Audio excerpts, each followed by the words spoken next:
एक छोटे से गांव नंदनपुर में एक झोपड़ी के अंदर गांव का बूढ़ा वैद्य गोविंद बैठा हुआ था। शाम का समय था और मंद मंद हवा चल रही थी।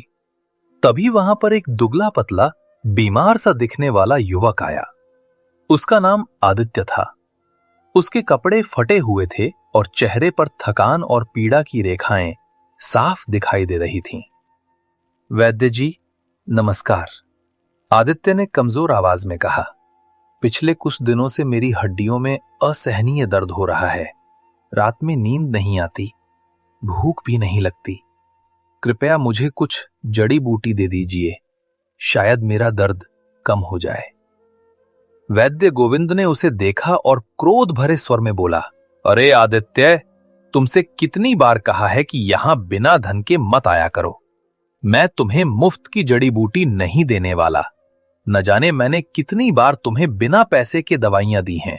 अब और नहीं, बहुत हो गई तुम्हारी नौटंकी।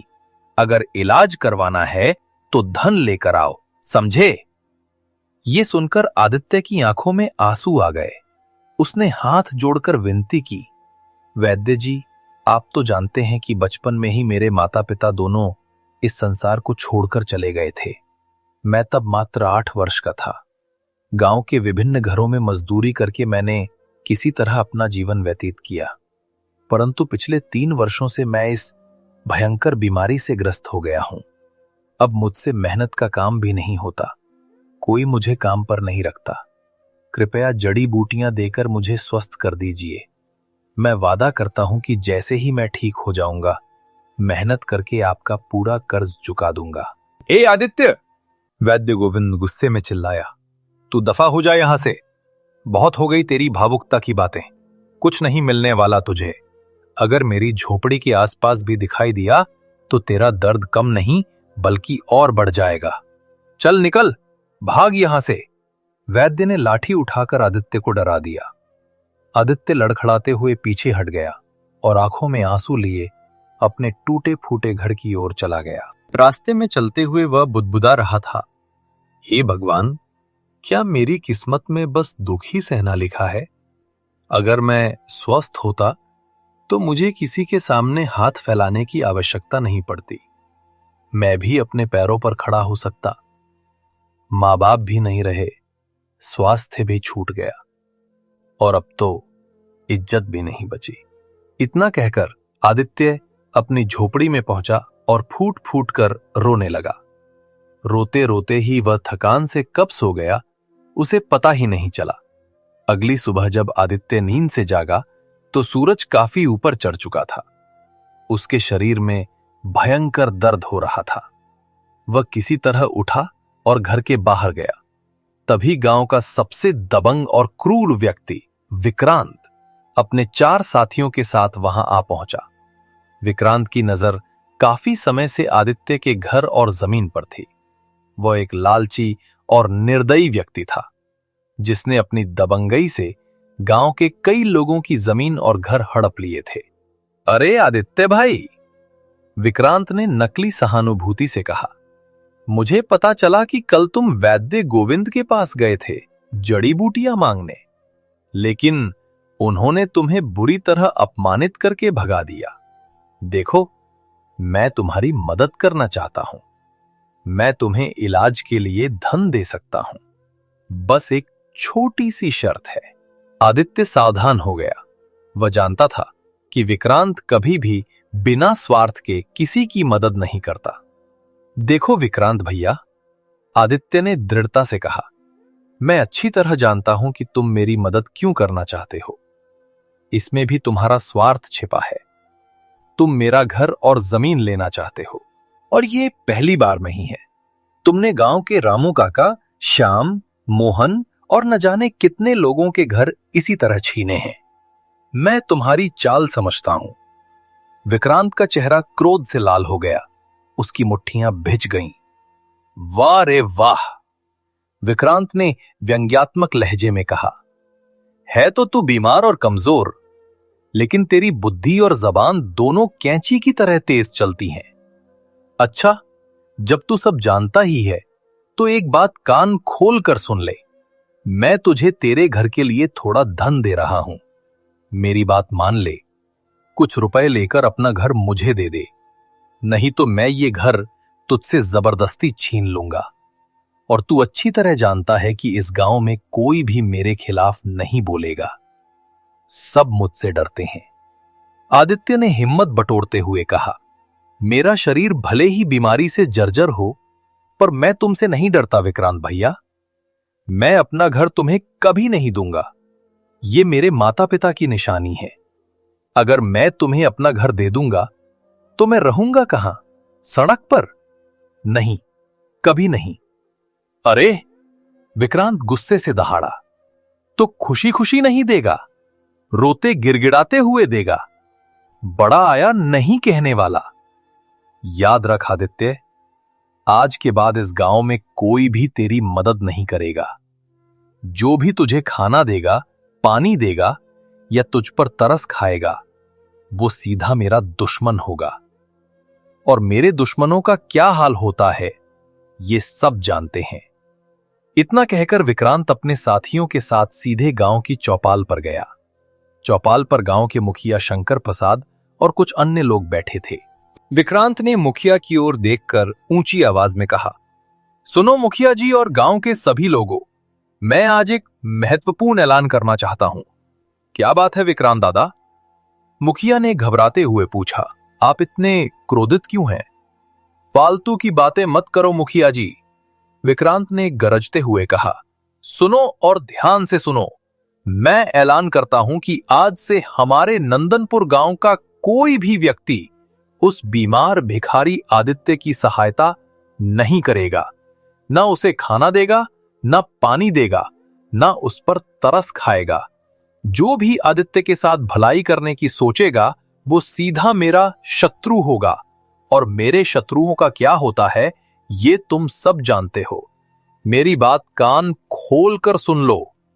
मुखिया शंकर प्रसाद कांप गए। उन्हें विक्रांत की क्रूरता का अंदाजा था। उन्होंने कहा, जैसी आपकी आज्ञा विक्रांत दादा, मैं पूरे गांव में ये घोषणा करवा दूंगा। मुखिया ने तुरंत ढोल बजवाकर पूरे गांव में ऐलान करवा दिया। गांव के सभी लोग विक्रांत की घोषणा सुनकर डर गए। किसी में इतनी हिम्मत नहीं थी कि वो विक्रांत का विरोध कर सके। शाम का समय हो चुका था। आदित्य हमेशा की तरह रमेश चाचा के घर की ओर चल पड़ा।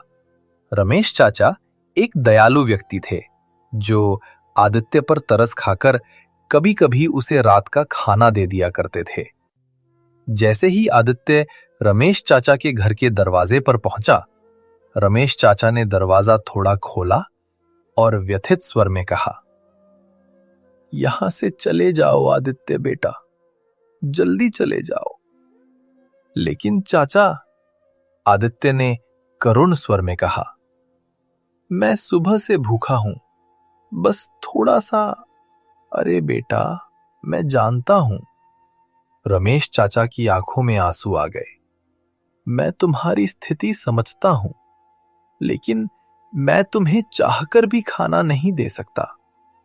विक्रांत ने पूरे गांव में ऐलान करवा दिया है। अगर यह बात उसे पता लग गई तो वह मेरे दोनों बेटों का जीना हराम कर देगा, मेरे बच्चों की नौकरी छुड़वा देगा, उनके परिवारों को बर्बाद कर देगा। भाई, मैं उससे दुश्मनी मोल नहीं ले सकता। यह मेरे बस की बात नहीं है। तुम समझने की कोशिश करो। माफ करना बेटा। जाओ, यहां से जाओ। दरवाजा बंद हो गया। आदित्य की आंखों से आंसू बह निकले। उस रात आदित्य पूरे गांव के दरवाजे खटखटाता रहा। कहीं सुरेश काका के घर गया तो कहीं महेश की दुकान पर, कहीं गणेश पंडित के यहां तो कहीं दिनेश की चाय की टपरी पर, परंतु किसी ने भी आदित्य को खाना नहीं दिया। सभी विक्रांत से डरते थे। अंततः निराश होकर आदित्य अपने घर लौट आया। उसके पेट में भूख के मारे ऐंठन हो रही थी। पहले तो गांव वाले कभी कभी मदद कर दिया करते थे, आदित्य ने आंसू बहाते हुए कहा, परंतु अब तो सबने मदद करना बंद कर दिया है। शायद मेरी किस्मत में भूखे रहकर मरना ही लिखा है। हे भगवान, ये कैसी परीक्षा है। वह रोते रोते टूटी खाट पर लेट गया और थकान से सो गया। पेट में भूख की आग धधक रही थी, लेकिन नींद उस पर हावी हो गई। अगली सुबह जब आदित्य उठा तो देखा कि सारा गांव मंदिर की ओर जा रहा है। उसने एक व्यक्ति को रोककर पूछा, भाई साहब, ये क्या हो रहा है? आज मंदिर में सारे गांव वाले क्यों जा रहे हैं? अरे आदित्य, तुम्हें नहीं मालूम क्या? उस व्यक्ति ने कहा, हमारे गांव में आज एक बहुत ही चमत्कारी साधु बाबा आए हुए हैं। लोग कह रहे हैं कि वह हाथ देखकर भविष्य बता देते हैं, बिल्कुल सटीक। रामलाल को बताया कि उसकी बेटी की शादी अगले महीने तय होगी और सच में प्रस्ताव आ गया। श्यामलाल को बताया कि उसका खोया हुआ सोना मिल जाएगा और वह मिल ही गया। मुझे लगता है कि तुम्हें भी उनके पास जाना चाहिए और अपना हाथ दिखाना चाहिए। देखो तुम्हारे भविष्य में क्या लिखा है। फिर उसने व्यंग्य से कहा, हालांकि सबको पता है कि तुम्हारे भविष्य में तो बस बीमारी और दुख ही लिखा है। यह कहकर वह व्यक्ति हंसता हुआ मंदिर की ओर चला गया। आदित्य के दिल को ठेस पहुंची, लेकिन उसने सोचा कि शायद साधु बाबा से मिलने से कुछ राह मिल जाए। कुछ देर बाद आदित्य भी लड़खड़ाते कदमों से मंदिर की ओर चल पड़ा। मंदिर में भारी भीड़ थी। साधु बाबा एक आसन पर बैठे थे। उनके चेहरे पर अद्भुत तेज था और आंखों में एक विचित्र चमक। जब आदित्य की बारी आई तो साधु ने उसकी ओर देखा और मुस्कुराते हुए बोले, हरिओम हरिओम हरिओम। बेटा, तू बड़ा भाग्यशाली है। आ, अपना हाथ दिखा। आदित्य हैरान हो गया। उसने कहा, भाग्यशाली? मैं? साधु बाबा, क्या आप मजाक कर रहे हैं? बचपन में माँ बाप छोड़कर चले गए, सारी जिंदगी अनाथ की तरह जिया, अब शरीर भी साथ छोड़ गया है। काफी समय से बीमार हूं, जिसकी वजह से काम नहीं कर पाता। पहले गांव के लोग तरस खाकर खाना दे देते थे, मगर अब तो वह भी नहीं देते। कोई नहीं देता। मुझसे ज्यादा अभागा कौन होगा? साधु ने आदित्य का हाथ पकड़ा और ध्यान से देखने लगे। कुछ देर बाद उन्होंने कहा, बेटा, तेरे हाथों की रेखाओं में राजयोग लिखा है। तू बहुत जल्द ही इस केशवनगर राज्य का राजा बनेगा। मंदिर में मौजूद सभी लोग हंसने लगे। कोई बोला, ये बीमार भिखारी राजा बनेगा। कोई और चिल्लाया, साधु बाबा, लगता है आपने गलत हाथ देख लिया। इत्तेफाक से वहां विक्रांत भी अपने साथियों के साथ मौजूद था। वो जोर जोर से हंसने लगा। अरे ओ साधु महाराज, विक्रांत ने ताली बजाते हुए कहा, मैं तो सोच रहा था कि आप वास्तव में कोई चमत्कारी और सिद्ध पुरुष हैं, पर आपकी इस बात ने मुझे गहरी चिंता में डाल दिया। ये आदित्य, जो 2 दिन से भूखा है, जिसके पास रहने को ढंग का घर नहीं, जो बीमारी से मरने के कगार पर है, वो राजा बनेगा? ये तो सबसे बड़ा मजाक है।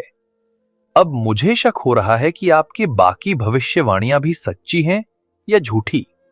साधु ने शांत स्वर में लेकिन दृढ़ता से कहा, मेरा एक एक शब्द सत्य है विक्रांत। और हां, अगर तू चमत्कार की बात करना चाहता है तो एक बात कान खोल कर सुन ले। मैं जानता हूं कि तू इस गांव का दबंग है। तूने अपनी दबंगई से इस गांव के कई निर्दोष लोगों का जीना हराम कर रखा है। तूने रामू की जमीन छीनी, मोहन का घर हड़पा और न जाने कितने लोगों को बर्बाद किया। इस आदित्य को भी तू परेशान कर रहा है, पर मेरी बात ध्यान से सुन और याद रख, एक समय आएगा जब तू इसी कमजोर आदित्य के सामने रोएगा, गिड़गिड़ाएगा और अपनी जान की भीख मांगेगा, परंतु तुझे कोई दया नहीं मिलेगी। यह सुनकर विक्रांत और जोर से हंसा। उसने गांव वालों से कहा, सुन रहे हो भाई लोगों, मैं विक्रांत, जिससे पूरा गांव थर-थर कांपता है, इस फटेहाल आदित्य के सामने भीख मांगूंगा? ये साधु पागल हो गया है। अब तो ये बात तय हो गई कि ये कोई चमत्कारी नहीं बल्कि एक पाखंडी और ढोंगी बाबा है। अरे क्या तुम लोग अभी भी इसकी बातों पर विश्वास करते हो? अपना समय क्यों बर्बाद कर रहे हो? चलो यहां से। विक्रांत हंसता हुआ वहां से चला गया और उसके साथ गांव के अधिकतर लोग भी मंदिर से चले गए। केवल आदित्य वहीं बैठा रहा। साधु उठकर खड़े हुए। उन्होंने आदित्य के सिर पर हाथ रखा और कहा, बेटा, जब तुम उस मुकाम तक पहुंच जाओगे जो तुम्हारी नियति में लिखा है, तब मैं तुम्हारे पास अवश्य आऊंगा। तब तक धैर्य रखो। जीवन में हर अंधेरी रात के बाद सुबह जरूर होती है। हरिओम, हरिओम, हरिओम। इतना कहकर साधु धीरे धीरे मंदिर से बाहर निकल गए। आदित्य काफी देर तक मंदिर में बैठा सोचता रहा। तभी मंदिर का पुजारी पंडित रघुनाथ उसके पास आया और बोला, बेटा आदित्य, अब तुम भी जाओ, बहुत हो गई बातें। साधु की बातों को इतनी गंभीरता से मत लेना। यूं नहीं कि तुम सच में अपने आप को राजा समझ बैठो, नहीं तो गांव वाले तुम्हें जिंदा नहीं छोड़ेंगे। और हां, कोई प्रसाद भी नहीं मिलने वाला। चलो जाओ। आदित्य चुपचाप मंदिर से बाहर निकल गया। मंदिर से निकलकर आदित्य के मन में अजीब सी उलझन थी। साधु की बातें उसके दिमाग में गूंज रही थीं। वो सोचते सोचते जंगल की ओर चल पड़ा। क्या सच में मेरी किस्मत बदल सकती है? वो मन ही मन बुदबुदाया, नहीं, ये असंभव है। मैं तो भूख से मर रहा हूं और साधु बाबा कह रहे हैं कि मैं राजा बनूंगा। कैसे? किस तरह? चलते चलते आदित्य कब घने जंगल में पहुंच गया, उसे पता ही नहीं चला। सूरज पश्चिम में ढलने लगा था। आदित्य एक बरगद के पेड़ के नीचे बैठ गया। समझ में नहीं आ रहा कि किस पर विश्वास करूं। उसने खुद से कहा। साधु महाराज की आंखों में एक विशेष चमक थी। उनके शब्दों में एक अजीब शक्ति थी, परंतु उनकी बातों पर विश्वास करना बहुत कठिन है। मैं जो इतना कमजोर हूं कि अपने गांव के दबंग विक्रांत का मुकाबला नहीं कर पा रहा, जो स्वयं बीमार हूं, जिसकी हड्डियों में दर्द है, जिसके पेट में भरने को अनाज नहीं है, वो भला राजा कैसे बन सकता है? तभी उसकी नजर एक पेड़ पर कुछ लाल पीले फल पर पड़ी। भूख से व्याकुल आदित्य उस ओर देखने लगा। काश मुझ में इतनी शक्ति होती कि पेड़ पर चढ़कर इन फलों को तोड़ सकता। उसने लालायित नजरों से फलों को देखा, लेकिन मेरे शरीर में तो इतनी ताकत ही नहीं बची। अचानक उसे पास की झाड़ियों से कुछ आवाज सुनाई दी। वह सावधानी से उस ओर बढ़ा तो देखा कि एक सुंदर सफेद गाय घायल अवस्था में पड़ी थी। गाय के शरीर से खून बह रहा था और वह दर्द से कराह रही थी। अरे! आदित्य चौंका।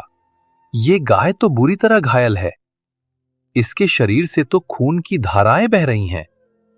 आखिर ये किसकी गाय हो सकती है और इसे किसने घायल किया होगा? वह गाय के और करीब गया। गाय की आंखें बंद थीं और सांसें तेज चल रही थीं। जरूर बेचारी बीमार हो गई होगी, आदित्य ने सोचा, और इसके मालिक ने लाचार होकर इसे जंगल में छोड़ दिया होगा, या फिर किसी जंगली जानवर ने इस पर हमला किया होगा। आदित्य के मन में दया उमड़ आई। भले ही वह खुद भूखा प्यासा था, लेकिन उसका दिल इस निर्दोष प्राणी के लिए पिघल गया। उसने इधर उधर नजर दौड़ाई तो दूर उसे एक छोटा तालाब दिखाई दिया। वह धीरे धीरे लड़खड़ाते कदमों से तालाब तक गया। वहां एक टूटा हुआ मटका पड़ा था। उसने उसमें पानी भरा और वापस गाय के पास आया। बस थोड़ा सा सहन करो, आदित्य ने धीरे से कहा और गाय के घावों को पानी से धोने लगा। पानी लगते ही गाय ने आंखें खोली और दर्द से कराही। माफ करना, आदित्य ने कहा, मुझे तुम्हें तकलीफ नहीं देनी चाहिए, लेकिन इन घावों को साफ करना जरूरी है। अब क्या करूं? इन घावों पर ऐसा क्या लगाऊं जिससे खून रुक जाए? तभी उसकी नजर पास के एक पेड़ के नीचे कुछ हरी जड़ी बूटियों पर पड़ी। उसने सोचा, वैद्य गोविंद के यहां मैंने ऐसी ही जड़ी बूटियां देखी थीं, शायद ये काम आ जाए। आदित्य ने वे जड़ी बूटियां तोड़ी, फिर दो पत्थरों के बीच उन्हें पीसकर एक लेप बनाया और सावधानी से गाय के घावों पर लगा दिया। कुछ ही देर में चमत्कार हो गया। खून बहना रुक गया। गाय ने गहरी सांस ली और धीरे धीरे उठकर खड़ी हो गई। आदित्य खुश हो गया। तभी गाय के थनों से दूध टपकने लगा। आदित्य की भूखी आंखें उस दूध को देखकर चमक उठी। इस दूध को देखकर लगता है जैसे मेरे पेट की आग बुझ सकती है, उसने सोचा।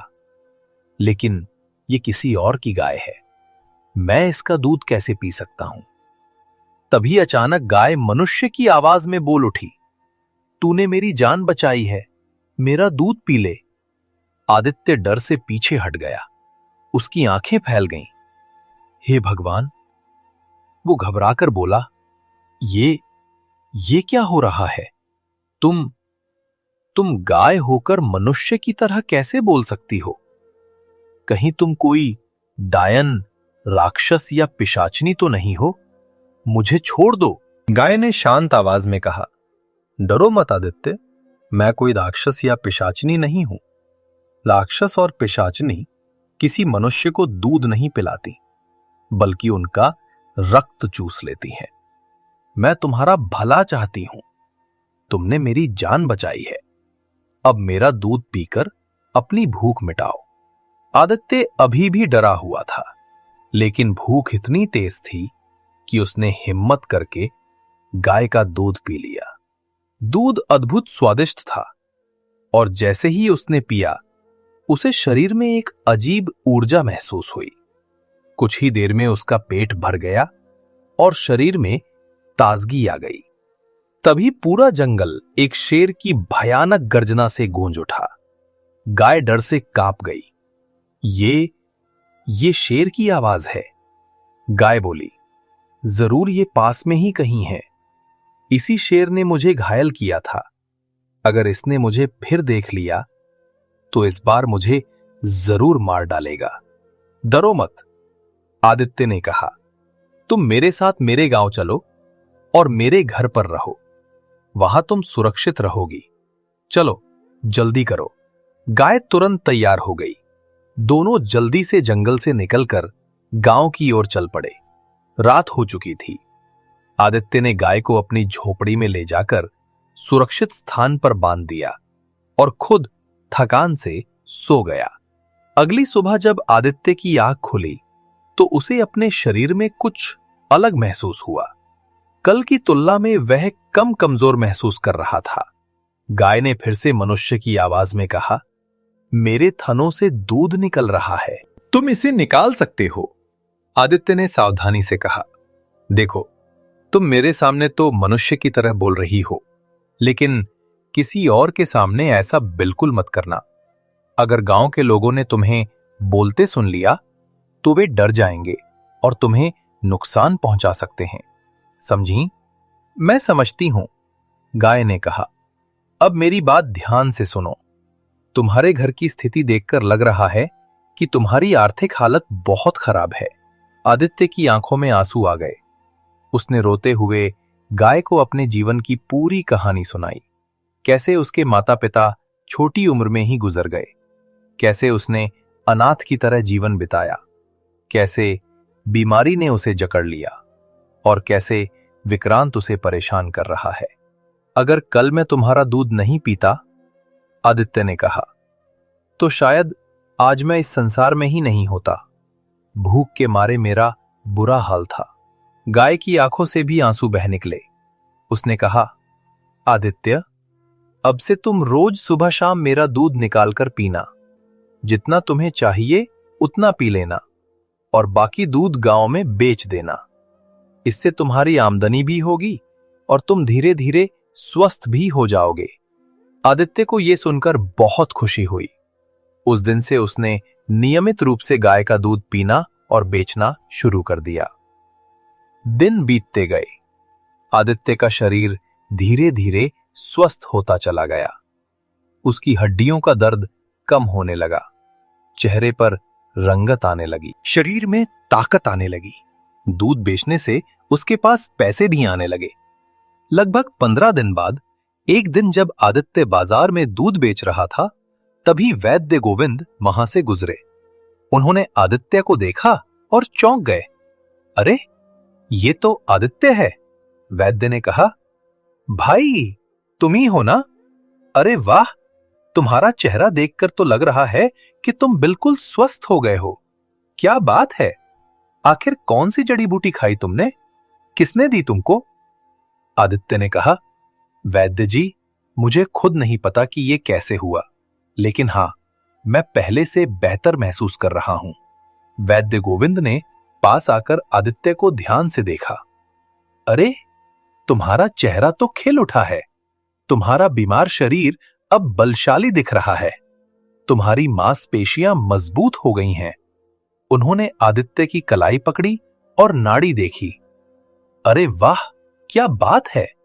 तुम्हारी नाड़ी तो बिल्कुल सामान्य और मजबूत चल रही है। ये तो बीमारी की कोई निशानी नहीं है और तुम्हारे शरीर में तो अद्भुत शक्ति आ रही है।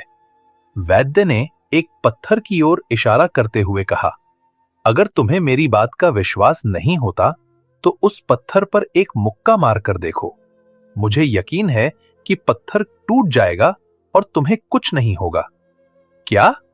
आदित्य हैरान हो गया। पागल हो गए हैं क्या वैद्य जी? मेरे हाथ से खून निकल आएगा। अरे, मेरी बात पर विश्वास तो करो, वैद्य ने कहा। मैं हाथ की रेखाओं और नाड़ी को देखकर बता सकता हूं कि किसके अंदर कितनी शक्ति है। बस अपने ऊपर विश्वास करो और एक मुक्का मारो। आदित्य ने गहरी सांस ली और पत्थर की ओर देखा। फिर उसने पूरी ताकत से एक मुक्का पत्थर पर दे मारा। अगले ही पल पत्थर चटक कर दो टुकड़ों में बट गया। आदित्य अपने हाथ को देखकर हैरान रह गया। ये कैसे संभव है वैद्य जी? मुझे तो ऐसा लगा जैसे मैंने किसी फूल को छुआ हो। कोई दर्द नहीं हुआ। यही तो चमत्कार है, वैद्य ने कहा। जरूर किसी दैवीय शक्ति ने तुम्हें स्वस्थ कर दिया है, वरना तुम इतनी जल्दी ठीक नहीं हो सकते थे और शरीर में इतनी ताकत आना तो असंभव था। लेकिन चलो, जो भी हुआ अच्छा हुआ। तुम स्वस्थ हो गए और तुम्हारा धंधा भी चल निकला। बहुत बढ़िया। राम राम। इतना कहकर वैद्य गोविंद वहां से चले गए। आदित्य घर लौटा और उसने गाय को सारी घटना सुनाई। गाय खुश हुई और बोली, चलो अच्छा है, तुम्हारी बीमारी दूर हो गई और तुम शक्तिशाली भी हो गए। अब तुम्हारी आमदनी भी अच्छी हो रही है। हां, आदित्य ने मुस्कुराते हुए कहा, और ये सब तुम्हारी वजह से हुआ है। बहुत बहुत धन्यवाद। ठीक उसी समय विक्रांत कुछ साथियों के साथ वहां आ धमका। उसने आदित्य को देखा और व्यंग्य से बोला, क्यों रे आदित्य, मैंने सुना है कि तू आजकल गांव का सबसे बड़ा दूध वाला बन गया है और तेरी हालत देखकर तो लगता है जैसे तू बीमारी से ठीक हो गया है। वाह! पर मेरी बात कान खोल कर सुन ले, मुझे इससे कोई फर्क नहीं पड़ता। वैसे एक बात तो बता, ये गाय तू कहां से उठा लाया? चोरी करके लाया है ना? आदित्य ने गुस्से में कहा, विक्रांत, अपनी जुबान को लगाम दे और चुपचाप यहां से चला जा। जब मैं बीमार था तब भी मैंने कभी चोरी नहीं की और चोरी करना तेरा काम होगा, मेरा नहीं, समझा? विक्रांत और क्रोधित हो गया। उसकी मुट्ठियां बेंच गईं। वाह रे वाह, विक्रांत ने कहा, अब तेरी हिम्मत भी बढ़ गई है। विक्रांत भैया से सीधा विक्रांत बोल रहा है। देख आदित्य, मैं तुझे आखिरी मौका देता हूं। अगर मेरी बात मान लेगा तो ठीक, नहीं तो मैं तुझे फिर से तेरे घर से धक्के मारकर निकाल दूंगा। अब ये गाय भी मेरी है और ये घर भी, समझ रहा है ना? अब आदित्य शक्तिशाली हो चुका था और उसमें विक्रांत का सामना करने का साहस आ गया था। वो गुस्से से बोला, बिल्कुल समझ रहा हूं विक्रांत, और सुन, मैं यहीं खड़ा हूं। अगर तेरे में जरा सी भी हिम्मत है तो आ, मेरा हाथ पकड़ और मुझे खींचकर बाहर निकाल कर तो दिखा। आजा। तेरी इतनी हिम्मत? विक्रांत गुस्से में आगे बढ़ा। अभी तेरी सारी अकड़ निकाल देता हूं। दोनों के बीच तनातनी बढ़ गई। विक्रांत ने आदित्य पर हमला करने के लिए हाथ उठाया, लेकिन आदित्य तैयार था। उसने अचानक एक जोरदार मुक्का विक्रांत के चेहरे पर दे मारा। मुक्के की ताकत इतनी थी कि विक्रांत बिजली की गति से पीछे गिरा और उसका सिर दीवार से टकरा गया। उसके माथे से खून बहने लगा। विक्रांत दर्द और आश्चर्य से आदित्य की ओर देखने लगा। उसे विश्वास नहीं हो रहा था कि जो आदित्य कुछ दिन पहले तक एक कमजोर बीमार व्यक्ति था, वही अब उसे एक ही मुक्के में गिरा सकता है। विक्रांत ने अपने साथियों से कहा, अरे, इस आदित्य में तो गजब की शक्ति आ गई है। इसे सीधे नहीं हराया जा सकता। सुनो, इसकी गाय को मारो। ये गाय ही इसकी ताकत और आमदनी का स्रोत है। इस गाय को खत्म कर दो तो ये फिर से भिखारी बन जाएगा। विक्रांत के 4 साथियों ने लाठियां और डंडे उठाए और गाय पर प्रहार करने के लिए आगे बढ़े। नहीं, आदित्य चिल्लाया। उसने बड़ी मुश्किल से अपनी गाय को बचाने का प्रयास किया। एक साथी की लाठी रोकी, दूसरे को धक्का दिया, लेकिन 4 लोग थे और वे सब गाय को घेरने की कोशिश कर रहे थे। गाय डर से कांप रही थी। बस करो विक्रांत, आदित्य ने चिल्लाकर कहा। मेरी गाय को छोड़ दो। बहुत हो गई तुम्हारी नौटंकी। अरे, मैं बिल्कुल नहीं छोड़ने वाला, विक्रांत ने कहा। आज तेरी ये गाय मर जाएगी। ठीक है, आदित्य ने हार कर कहा। तुम्हें चाहिए मेरा घर, ले लो।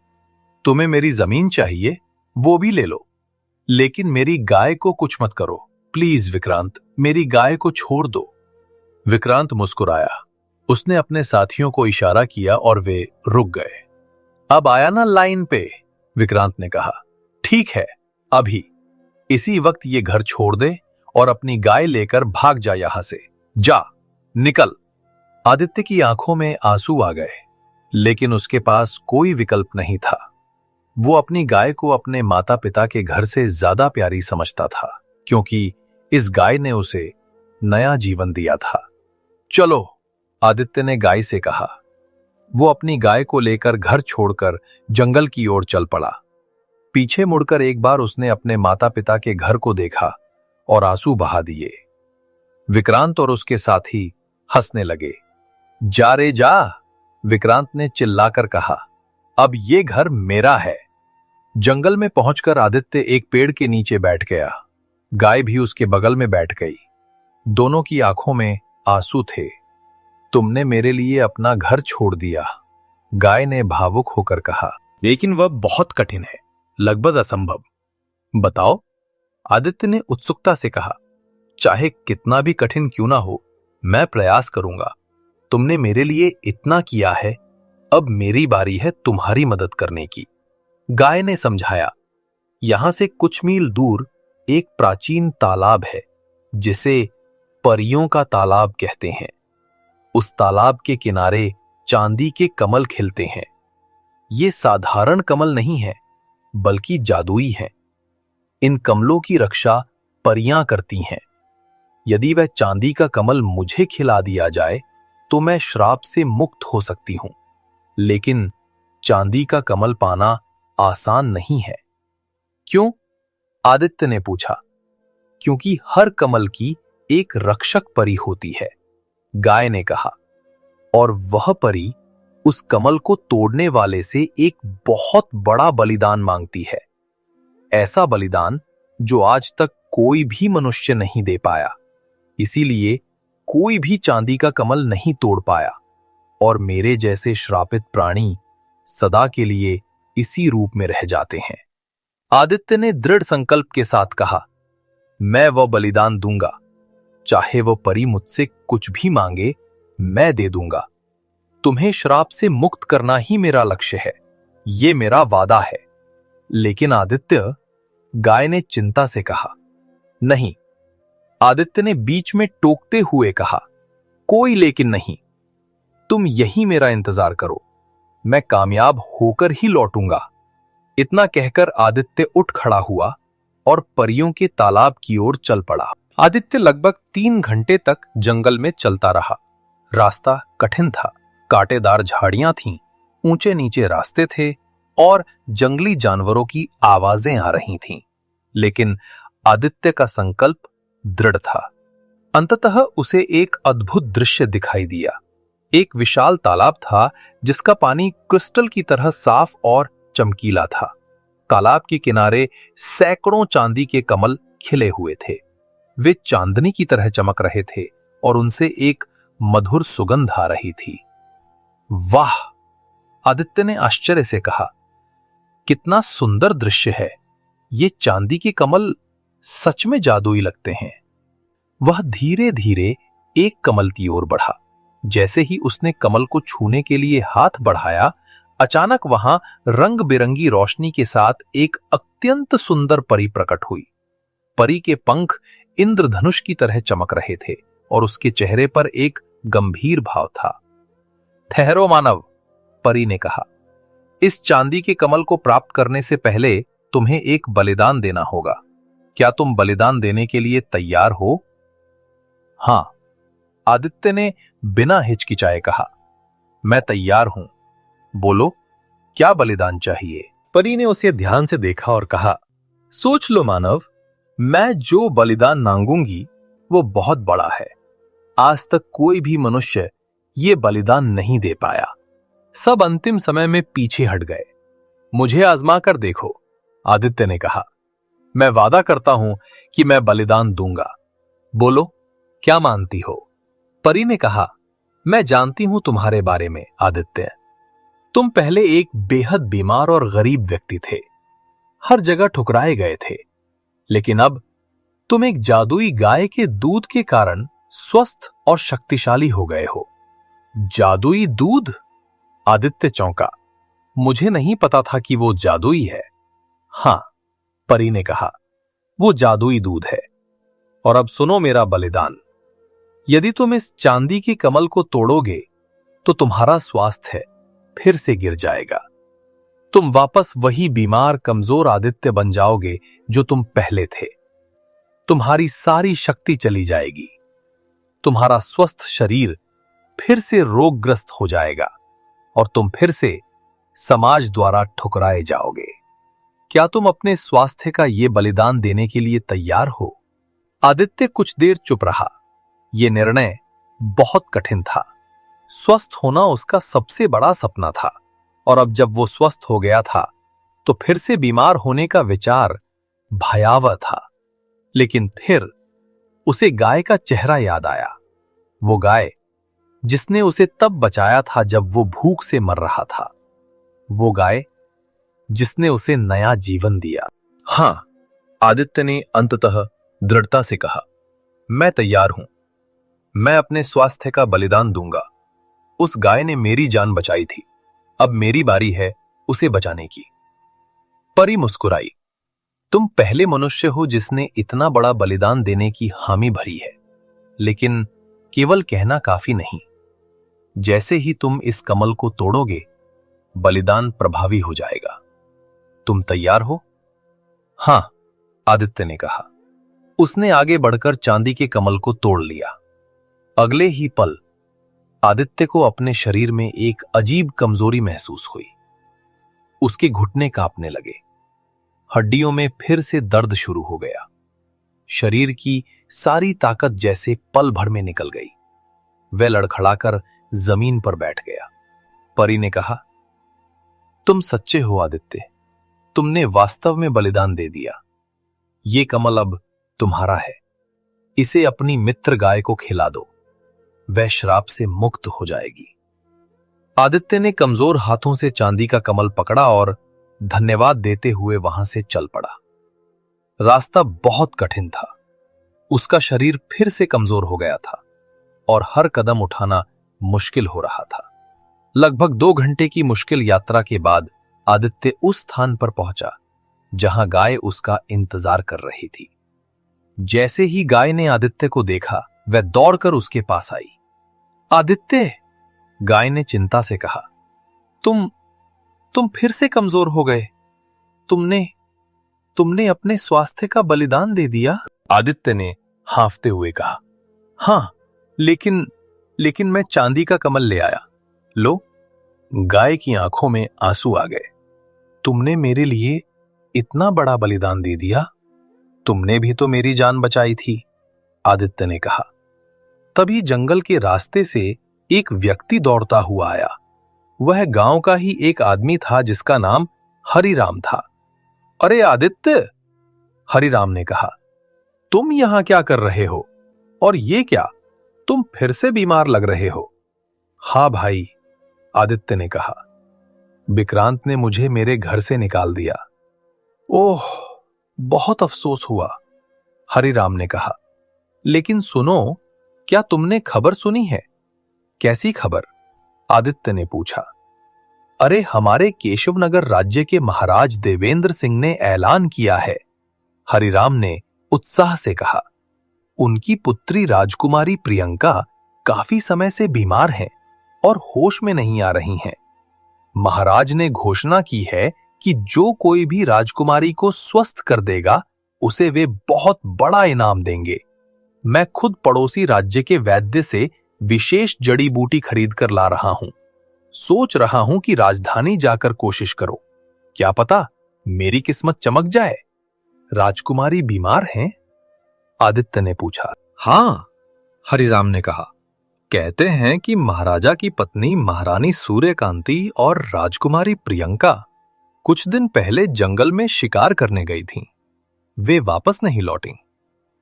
जब महाराजा सैनिकों के साथ उन्हें खोजने गए तो उन्हें राजकुमारी बेहोश अवस्था में मिली, लेकिन महारानी का कोई पता नहीं चला। राजकुमारी तब से होश में नहीं आई हैं। महाराज बहुत चिंतित हैं। चलो, मैं जाता हूं, ध्यान रखना अपना। इतना कहकर हरिराम वहां से चला गया। गाय ने आदित्य से कहा, सुनो, अभी मुझे ये चांदी का कमल मत खिलाओ। क्यों? आदित्य चौंका। लेकिन मैं तो इसीलिए, सुनो मेरी बात, गाय ने कहा, मैं चाहती हूं कि तुम पहले मेरा दूध राजकुमारी प्रियंका को पिलाओ। मेरा जादुई दूध उन्हें स्वस्थ कर देगा। महाराज तुम्हें बड़ा इनाम देंगे। उसके बाद तुम मुझे ये चांदी का कमल खिला देना। तब मैं अपने असली रूप में आ जाऊंगी। ये सही रहेगा।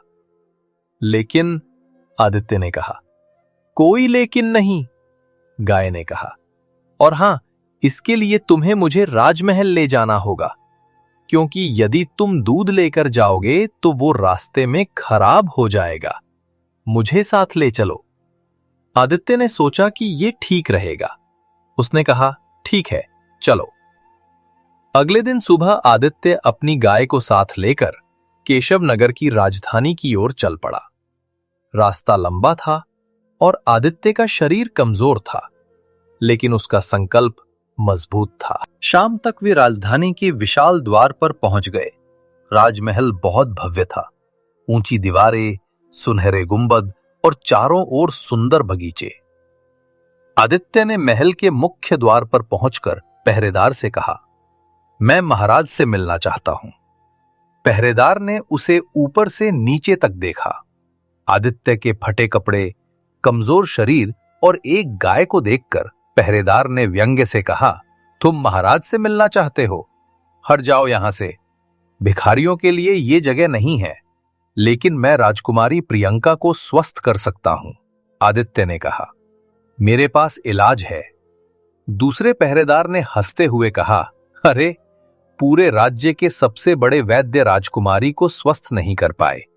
दूसरे राज्यों से भी वैद्य बुलाए गए, किसी ने कुछ नहीं कर पाया, और तू एक भिखारी अपनी गाय लेकर आया है? हट जा। दया कीजिए, आदित्य ने विनती की। बस एक बार महाराज को बता दो, अगर मैं राजकुमारी को स्वस्थ नहीं कर पाया तो तुम मुझे जो चाहे सजा दे सकते हो। तभी वहां से महल का मंत्री गुजर रहा था। उसका नाम विश्वनाथ था। उसने आदित्य और पहरेदारों की बात सुन ली। रुको, मंत्री विश्वनाथ ने कहा। महाराज ने कहा था कि जो भी राजकुमारी को ठीक करने का दावा करे, उसे महल में आने दिया जाए। इसे अंदर ले चलो। पहरेदारों ने अनिच्छा से आदित्य को अंदर जाने दिया। आदित्य अपनी गाय के साथ राजमहल के भव्य दरबार में पहुंचा। वहां सिंहासन पर महाराज देवेंद्र सिंह बैठे थे। उनके चेहरे पर चिंता की गहरी रेखाएं थीं। दरबार में कई मंत्री और दरबारी मौजूद थे। प्रणाम महाराज, आदित्य ने हाथ जोड़कर कहा। मेरा नाम आदित्य है। मैं नंदनपुर गांव से आया हूं। महाराज ने कहा, तुम यहां क्यों आए हो? महाराज, मेरे पास ये गाय है, आदित्य ने कहा। इसके दूध में अद्भुत शक्ति है। जो भी इसका दूध पीता है वो चमत्कारिक रूप से स्वस्थ हो जाता है। मैं स्वयं इस दूध के प्रभाव से बीमारी से ठीक हुआ था। मैं विश्वास दिलाता हूं कि ये दूध राजकुमारी प्रियंका को भी स्वस्थ कर सकता है। दरबार में मौजूद लोग हंसने लगे। एक दरबारी बोला, महाराज, ये तो एक साधारण ग्रामीण है जो अपनी गाय लेकर आया है। इसकी बातों पर विश्वास करना मूर्खता होगी। लेकिन महाराज देवेंद्र गंभीर थे। उन्हें अपनी बेटी की बहुत चिंता थी। मंत्री विश्वनाथ, महाराज ने कहा, पिछले कई हफ्तों से कई वैद्य और हकीम आए, लेकिन कोई भी मेरी पुत्री को ठीक नहीं कर पाया। इस युवक को एक मौका देने में क्या हर्ज है? अगर ये काम कर गया तो मेरी बेटी स्वस्थ हो जाएगी, और अगर नहीं तो भी कुछ नहीं खोया। मंत्री ने कहा, जैसी आपकी आज्ञा महाराज। महाराज ने आदित्य से कहा, तुम्हें एक मौका मिलेगा, लेकिन याद रखो, अगर तुमने मेरी पुत्री को कोई नुकसान पहुंचाया तो तुम्हारी सजा बहुत कठोर होगी। मैं समझता हूं महाराज, आदित्य ने कहा। महाराज देवेंद्र आदित्य को लेकर राजकुमारी प्रियंका के कक्ष में पहुंचे। राजकुमारी एक सुंदर बिस्तर पर लेटी थी, लेकिन बेहोश थी। उनका चेहरा पीला पड़ गया था। आदित्य ने गाय से दूध निकाला और एक सुंदर कटोरे में रखा। फिर धीरे से राजकुमारी को वो दूध पिलाया। कुछ ही मिनटों में चमत्कार हो गया। राजकुमारी की पलकें हिली, उनके चेहरे पर रंगत आने लगी, और फिर धीरे धीरे उन्होंने आंखें खोल दी। पिताजी, राजकुमारी ने कमजोर आवाज में कहा। प्रियंका, महाराज खुशी से रो पड़े। तुम होश में आ गई, तुम ठीक हो गई बेटा। ये मुझे उस व्यक्ति से मिलवाता हूं जिसकी वजह से तुम स्वस्थ हुई हो। राजकुमारी धीरे धीरे उठकर बैठ गईं। महाराज ने उन्हें सहारा दिया और राज दरबार में ले आए। आदित्य अभी भी वहीं अपनी गाय के साथ खड़ा था। गाय ने आदित्य से धीरे से कहा, अब समय आ गया है, अब तुम मुझे चांदी का कमल खिला सकते हो। आदित्य ने अपनी झोली से चांदी का कमल निकाला। दरबार के सभी लोग उस चमकीले कमल को देखकर हैरान हो गए। ये क्या है? एक मंत्री ने पूछा। ये परियों के तालाब से लाया गया चांदी का कमल है, आदित्य ने कहा। उसने वो कमल गाय के मुंह में डाल दिया। अगले ही पल पूरे दरबार में एक तेज रोशनी फैल गई। गाय रंग बिरंगी आभा से घिर गई, और फिर चमत्कारिक रूप से गाय एक सुंदर स्त्री में बदल गई। सभी लोग आश्चर्यचकित रह गए। ये कौन है? एक दरबारी ने चौंक कर कहा। महाराज देवेंद्र और राजकुमारी प्रियंका उस स्त्री को देखकर स्तब्ध रह गए। माताजी! राजकुमारी प्रियंका चिल्लाई और दौड़कर उस स्त्री से लिपट गई। आप जीवित हैं? आप कहां थीं? सूर्यकांति! महाराज देवेंद्र की आंखों से खुशी के आंसू बह निकले। तुम सकुशल हो, लेकिन ये सब क्या था? तुम गाय के रूप में कैसे थीं? तभी वहां अचानक वही रहस्यमय साधु प्रकट हो गए जो आदित्य को मंदिर में मिले थे। साधु को देखकर आदित्य चौंक गया। साधु बाबा, आदित्य ने कहा, आप यहां? महारानी सूर्यकांति और राजकुमारी प्रियंका ने साधु को देखा तो उनके चेहरे पर भय और पश्चाताप के भाव आ गए। मैं सबको सच्चाई बताता हूं, साधु ने गंभीर स्वर में कहा। महाराज, आपकी पत्नी महारानी सूर्यकांति और पुत्री राजकुमारी प्रियंका कुछ सप्ताह पहले जंगल में शिकार करने गई थीं। शिकार के दौरान राजकुमारी की नजर एक गर्भवती गाय पर पड़ी। वो गाय निर्दोष थी और शांति से घास चर रही थी, लेकिन राजकुमारी ने मनोरंजन के लिए उस गर्भवती गाय पर तीर चलाने का निर्णय लिया, और महारानी सूर्यकांति ने उन्हें रोकने की बजाय उनका साथ दिया। राजकुमारी प्रियंका शर्म से सिर झुका लिया। साधु ने आगे कहा, राजकुमारी के तीर ने उस गर्भवती गाय को मार दिया और उसके अजन्मे बच्चे को भी। एक निर्दोष प्राणी का वध हुआ और उसका बच्चा अनाथ हो गया। वास्तव में वह बच्चा जन्म भी नहीं ले पाया। मैं उस समय वहां मौजूद था और यह क्रूर दृश्य देख रहा था। मुझे अत्यधिक क्रोध आया। महाराज देवेंद्र का चेहरा गंभीर हो गया। उन्होंने अपनी पुत्री की ओर देखा। मैंने राजकुमारी प्रियंका को गंभीर बीमारी का श्राप दिया, साधु ने कहा, जिससे वह तुरंत बेहोश हो गई। और महारानी सूर्यकांति को मैंने गाय बनने का श्राप दिया, ताकि वह स्वयं एक गाय के दुख दर्द को समझ सकें, ताकि उन्हें एहसास हो कि एक निर्दोष प्राणी पर अत्याचार करना कितना पाप कर्म है। महारानी सूर्यकांति की आंखों में आंसू बह रहे थे। साधु बाबा, मुझे अपनी गलती का एहसास हो गया है। गाय बनकर मैंने उन सभी कष्टों को महसूस किया जो एक निर्दोष प्राणी झेलता है। मुझे शेर ने घायल किया, मुझे भूख प्यास का दुख मिला और मैंने समझा कि जीवन कितना अनमोल है। साधु ने कहा, गाय बनने के बाद जब महारानी रोने लगी तब मुझे उन पर दया आई। मैंने कहा था कि तुम्हारी पुत्री की बीमारी तुम्हारे दूध से ही ठीक होगी, और यदि कोई भी मनुष्य परियों के तालाब से चांदी का कमल तोड़कर लाए और तुम उसे खा लो तो तुम श्राप से मुक्त हो सकती हो। लेकिन वह मनुष्य अपना सबसे कीमती त्याग करेगा। सभी ने आदित्य की ओर देखा। ये आदित्य, साधु ने आदित्य की ओर इशारा करते हुए कहा, एक सच्चा और निस्वार्थी व्यक्ति है। इसने महारानी की जान बचाई जब वह गाय के रूप में घायल थी। इसने अपना घर त्याग दिया ताकि महारानी सुरक्षित रहें। और सबसे बड़ी बात, इसने अपने स्वास्थ्य का बलिदान देकर चांदी का कमल लाया। ये पहला मनुष्य है जिसने इतना बड़ा त्याग किया है। तभी वहां फिर से वही परी प्रकट हुई जो चांदी के कमल की रक्षक थी। आदित्य ने परीक्षा पास कर ली। परी ने मुस्कुराते हुए कहा, वह बलिदान वास्तव में एक परीक्षा थी। हम देखना चाहते थे कि क्या वह सच्चा है या नहीं, और आदित्य परीक्षा की कसौटी पर खरा उतरा।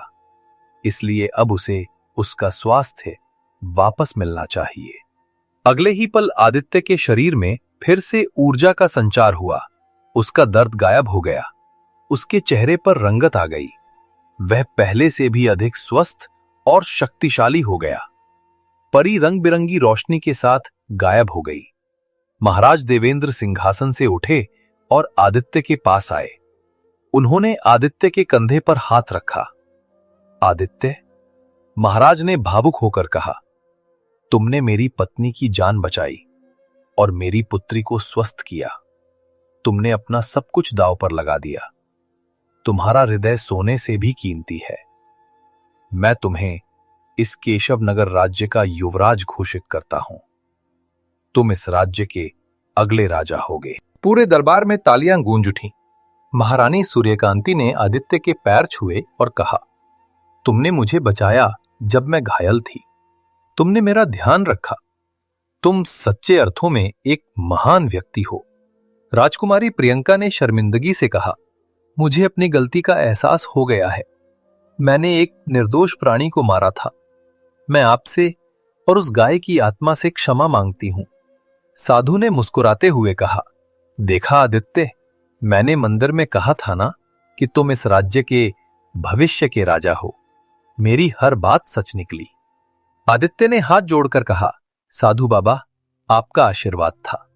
नहीं बेटा, साधु ने कहा, यह तुम्हारे सच्चे हृदय, निस्वार्थता और साहस का फल है। भगवान उन्हीं की मदद करते हैं जो दूसरों की मदद करते हैं। हरिओम, हरिओम, हरिओम। इतना कहकर साधु रंग बिरंगी आभा के साथ गायब हो गए। महाराज ने घोषणा की, मैं अपनी पुत्री राजकुमारी प्रियंका का विवाह युवराज आदित्य से करने की घोषणा करता हूं। राजमहल खुशियों से भर गया। संगीत बजने लगा। चारों ओर उत्सव का माहौल था। कुछ दिनों बाद भव्य विवाह समारोह हुआ। आदित्य और राजकुमारी प्रियंका का विवाह संपन्न हुआ। पूरे राज्य में खुशियां मनाई गईं। विवाह के कुछ समय बाद एक दिन आदित्य ने अपने सैनिकों को आदेश दिया, सैनिकों, मेरे आदेश से नंदनपुर गांव जाओ और वहां के दबंग विक्रांत को पकड़कर दरबार में लेकर आओ। उसने कई निर्दोष लोगों पर अत्याचार किए हैं। अब न्याय का समय आ गया है। सैनिक तुरंत नंदनपुर गांव गए। जब विक्रांत ने महल के सैनिकों को अपने दरवाजे पर देखा तो वो घबरा गया। तुम यहां क्यों आए हो? विक्रांत ने डरते हुए पूछा। युवराज आदित्य का आदेश है, सेनापति ने कहा। तुम्हें दरबार में पेश होना होगा। आदित्य? विक्रांत चौंक गया। वो आदित्य जो युवराज बन गया? हां, सेनापति ने कहा। और अब चलो। सैनिकों ने विक्रांत को पकड़ा और घसीटते हुए राजमहल के दरबार में ले आए। गांव के कई लोग भी ये देखने के लिए राजधानी आ गए। जब विक्रांत को दरबार में लाया गया तो उसने सिंहासन पर बैठे आदित्य को देखा। आदित्य अब राजसी वस्त्र पहने हुए था और युवराज की तरह दिख रहा था। विक्रांत के घुटने कांपने लगे। उसे साधु की बात याद आ गई। एक समय आएगा जब तू इसी आदित्य के सामने रोएगा और गिड़गिड़ाएगा। विक्रांत, आदित्य ने गंभीर स्वर में कहा, मुझे देखकर आश्चर्य हो रहा होगा तुझे। तूने मेरा घर छीना था, तूने मुझे परेशान किया था, तूने पूरे गांव को आदेश दिया था कि कोई मेरी मदद न करे, और आज देख, ईश्वर ने मुझे पूरा राज्य दे दिया। अब तेरे अत्याचारों की सजा मिलने का समय आ गया है। विक्रांत कांपने लगा। वो जमीन पर गिर पड़ा। मुझे माफ कर दो युवराज। विक्रांत रोने लगा। गलती हो गई, भारी भूल हो गई मुझसे। मेरी बुद्धि मारी गई थी। मैं लालच में अंधा हो गया था। कृपया मुझे क्षमा कर दीजिए। मेरे बच्चे हैं, परिवार है, उनका क्या होगा? प्लीज युवराज, माफ कर दीजिए। विक्रांत आदित्य के सामने गिड़गिड़ाने लगा, बिल्कुल वैसे ही जैसे साधु ने भविष्यवाणी की थी। महाराज देवेंद्र ने कहा, युवराज आदित्य, आप क्या निर्णय लेते हैं? आदित्य ने कुछ देर सोचा, फिर उसने कहा, विक्रांत ने न केवल मुझे बल्कि पूरे गांव के कई निर्दोष लोगों को परेशान किया है। उसने लोगों के घर छीने, उन्हें धमकाया और अपनी दबंगई से सबका जीना हराम कर दिया। लेकिन आदित्य ने विराम लिया। सभी उसकी अगली बात सुनने के लिए उत्सुक थे। लेकिन मैं बदला लेने में विश्वास नहीं करता। आदित्य ने कहा, मैं न्याय में विश्वास करता हूं। विक्रांत, तुमने जितने भी लोगों के घर और जमीनें छीनी हैं, वे सब वापस करनी होंगी। मेरा घर भी। तुम्हें अगले 6 महीने तक गांव की सेवा करनी होगी। सड़कें बनाना, कुएं खोदना, गरीबों की मदद करना, और तुम्हें सार्वजनिक रूप से उन सभी लोगों से माफी मांगनी होगी जिन्हें तुमने परेशान किया है। विक्रांत ने राहत की सांस ली। जी युवराज, मैं सब कुछ करूंगा। आप बहुत दयालु हैं। लेकिन अगर तुमने दोबारा किसी को परेशान किया, आदित्य ने चेतावनी दी, तो सजा बहुत कठोर होगी, समझे? जी युवराज, विक्रांत ने सिर झुकाकर कहा, मैं सुधर जाऊंगा, वादा करता हूं। सैनिकों, आदित्य ने कहा, इसे ले जाओ और सुनिश्चित करो कि ये अपनी जिम्मेदारियां निभाए। सैनिक विक्रांत को ले गए। गांव के वे लोग जो दरबार में मौजूद थे, आदित्य के पैर छूने लगे। रमेश चाचा, जिन्होंने कभी आदित्य को खाना दिया था, उनकी आंखों में खुशी के आंसू थे। बेटा आदित्य, रमेश चाचा ने कहा, तुम सच्चे अर्थों में महान हो। तुमने बदला नहीं लिया, बल्कि न्याय किया। कुछ महीने बीत गए। विक्रांत ने सच में अपनी गलतियों को सुधारा। उसने सभी लोगों के घर और जमीनें वापस कर दी। उसने गांव की सेवा की और सबसे माफी मांगी। धीरे धीरे वो एक बेहतर इंसान बनता गया। आदित्य नियमित रूप से अपने गांव नंदनपुर जाता और लोगों की समस्याओं को सुनता। उसने गांव में स्कूल, अस्पताल और कुएं बनवाए, गरीबों की मदद की। एक दिन आदित्य अपने पुराने घर में गया, जो अब फिर से उसका हो चुका था। उसने अपने माता पिता की तस्वीरों के सामने हाथ जोड़े। मां, पिताजी, उसने कहा, आपका बेटा अब खुश है। मुझे एक अच्छा परिवार मिला, एक प्यारी पत्नी मिली और सबसे बड़ी बात, मुझे लोगों की सेवा करने का मौका मिला। आपका आशीर्वाद हमेशा मेरे साथ है। राजकुमारी प्रियंका, जो अब उसकी पत्नी थी, उसके बगल में आकर खड़ी हो गईं। आप बहुत महान हैं, प्रियंका ने कहा। आपने मुझे भी बहुत कुछ सिखाया। मैंने अपनी गलती से सीखा है। अब मैं भी जानवरों और सभी प्राणियों के प्रति दयालु रहूंगी। महाराज देवेंद्र और महारानी सूर्यकांति भी वहां आए। बेटा आदित्य, महाराज ने कहा, तुम एक आदर्श युवराज हो। जब मैं वृद्ध हो जाऊंगा तो मुझे पूरा विश्वास है कि तुम इस राज्य को बहुत अच्छे से चलाओगे। महारानी सूर्यकांति ने कहा, मैं अपने जीवन में कभी नहीं भूल सकती कि तुमने मेरी जान कैसे बचाई। तुम सच्चे अर्थों में एक हीरो हो। उसी समय वैद्य गोविंद भी वहां आए। उन्होंने आदित्य के पैर छुए। बेटा, मुझे माफ कर दो, वैद्य गोविंद ने आंखों में आंसू लिए कहा। मैंने तुम्हारे साथ बहुत बुरा व्यवहार किया था। मैंने तुम्हें जड़ी बूटियां नहीं दी जब तुम्हें सबसे ज्यादा जरूरत थी। मैं बहुत शर्मिंदा हूं। आदित्य ने वैद्य का हाथ पकड़ा और उन्हें उठाया। वैद्य जी, माफी की कोई बात नहीं, आदित्य ने मुस्कुराते हुए कहा। वो समय मेरी परीक्षा का था और शायद अगर वो कठिन समय नहीं आता तो मैं आज यहां नहीं होता। हर चीज एक कारण से होती है। तभी एक चमकीली रोशनी के साथ वही साधु फिर से प्रकट हुए। साधु बाबा, सभी ने एक साथ कहा।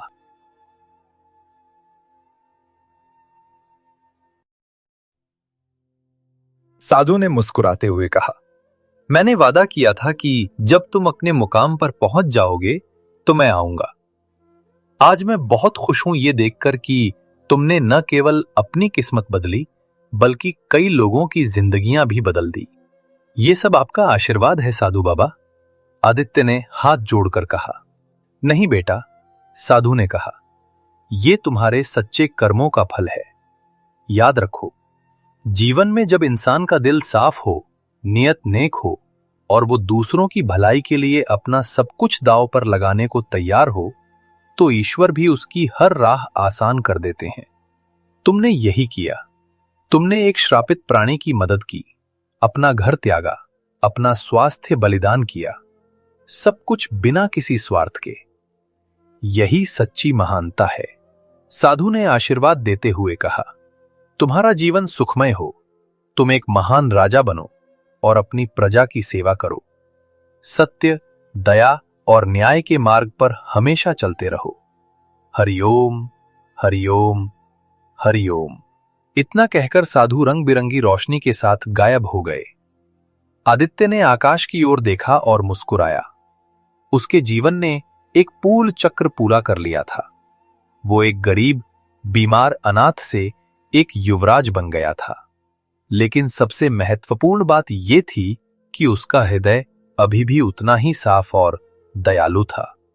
उस दिन से आदित्य और राजकुमारी प्रियंका ने एक सुखी जीवन बिताया। उन्होंने हमेशा न्याय, दया और सच्चाई के मार्ग पर चलकर अपनी प्रजा की सेवा की। विक्रांत भी सुधर गया और एक अच्छा इंसान बन गया। नंदनपुर गांव और पूरा केशवनगर राज्य खुशहाली से भर गया और इस तरह एक साधारण युवक की असाधारण यात्रा का समापन हुआ। एक यात्रा जिसने सिखाया कि सच्चाई, दया, निस्वार्थता और साहस ही जीवन के सबसे बड़े गुण हैं। दोस्तों, सच्चा हृदय और नेक नियत सबसे बड़ी शक्ति है। आदित्य का साफ दिल और दूसरों की मदद करने की भावना ने उसे युवराज बना दिया। दोस्तों, आपको कहानी कैसी लगी? कमेंट करके बताना और ऐसे ही दिल को छू लेने वाली कहानियों के लिए इस चैनल को सब्सक्राइब करके वीडियो को लाइक कर दीजिए। बढ़ते हैं एक और नई कहानी की ओर। सुबह की पहली किरणें आकाश में फैलने लगी थी लाल नारंगी रंग से रंगा आसमान जैसे धरती का आलिंगन करने को आतुर था। आशापुर गांव की मिट्टी में सुबह की ताजगी घुल रही थी।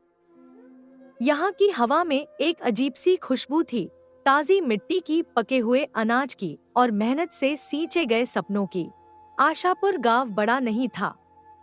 कच्ची पक्की सड़कें, मिट्टी के छोटे छोटे घर, चौपाल के बीच विशाल पीपल का पेड़ और गांव के बाहर हरे भरे खेत, यही थी इसकी पहचान। गांव का नाम आशापुर शायद इसलिए पड़ा होगा क्योंकि यहाँ हर किसान के मन में एक आशा रहती थी, अच्छी फसल की, अच्छे भविष्य की और किस्मत के एक दिन मेहरबान होने की। इसी आशापुर गांव में रामू नाम का एक किसान रहता था। उम्र के 50वें पड़ाव पर खड़ा रामू अपने जीवन की शाम में भी सुबह सुबह खेतों में पहुंच जाता था। धूप छांव से झुलसा चेहरा, मेहनत से ताम्रवर्णी हो चुकी त्वचा और आंखों में एक अजीब सी चमक जो उम्र के साथ कम होने के बजाय और तेज हो गई थी। रामू का जीवन किसी महाकाव्य से कम नहीं था। उसके पिता, दादा, परदादा सब किसान थे। खेती उनके खून में थी, मिट्टी उनकी नसों में बहती थी। रामू का बचपन भी इन्हीं खेतों में बीता था। आज 50 की उम्र में भी वह अपने हर दिन की शुरुआत खेतों से करता था। लेकिन जीवन रामू पर मेहरबान नहीं था। मेहनत के बावजूद किस्मत उसका साथ नहीं देती थी। कभी बारिश बहुत हो जाती तो कभी कम, कभी कीड़े फसल खा जाते तो कभी अचानक आई आंधी सब तबाह कर देती। और अगर किसी चमत्कार से फसल बच भी जाती तो मंडी में भाव इतने गिर जाते कि रामू की मेहनत बेकार हो जाती। किस्मत कमबख्त, मुझसे क्या दुश्मनी है तेरी? रामू अक्सर आसमान की ओर देखकर पूछता।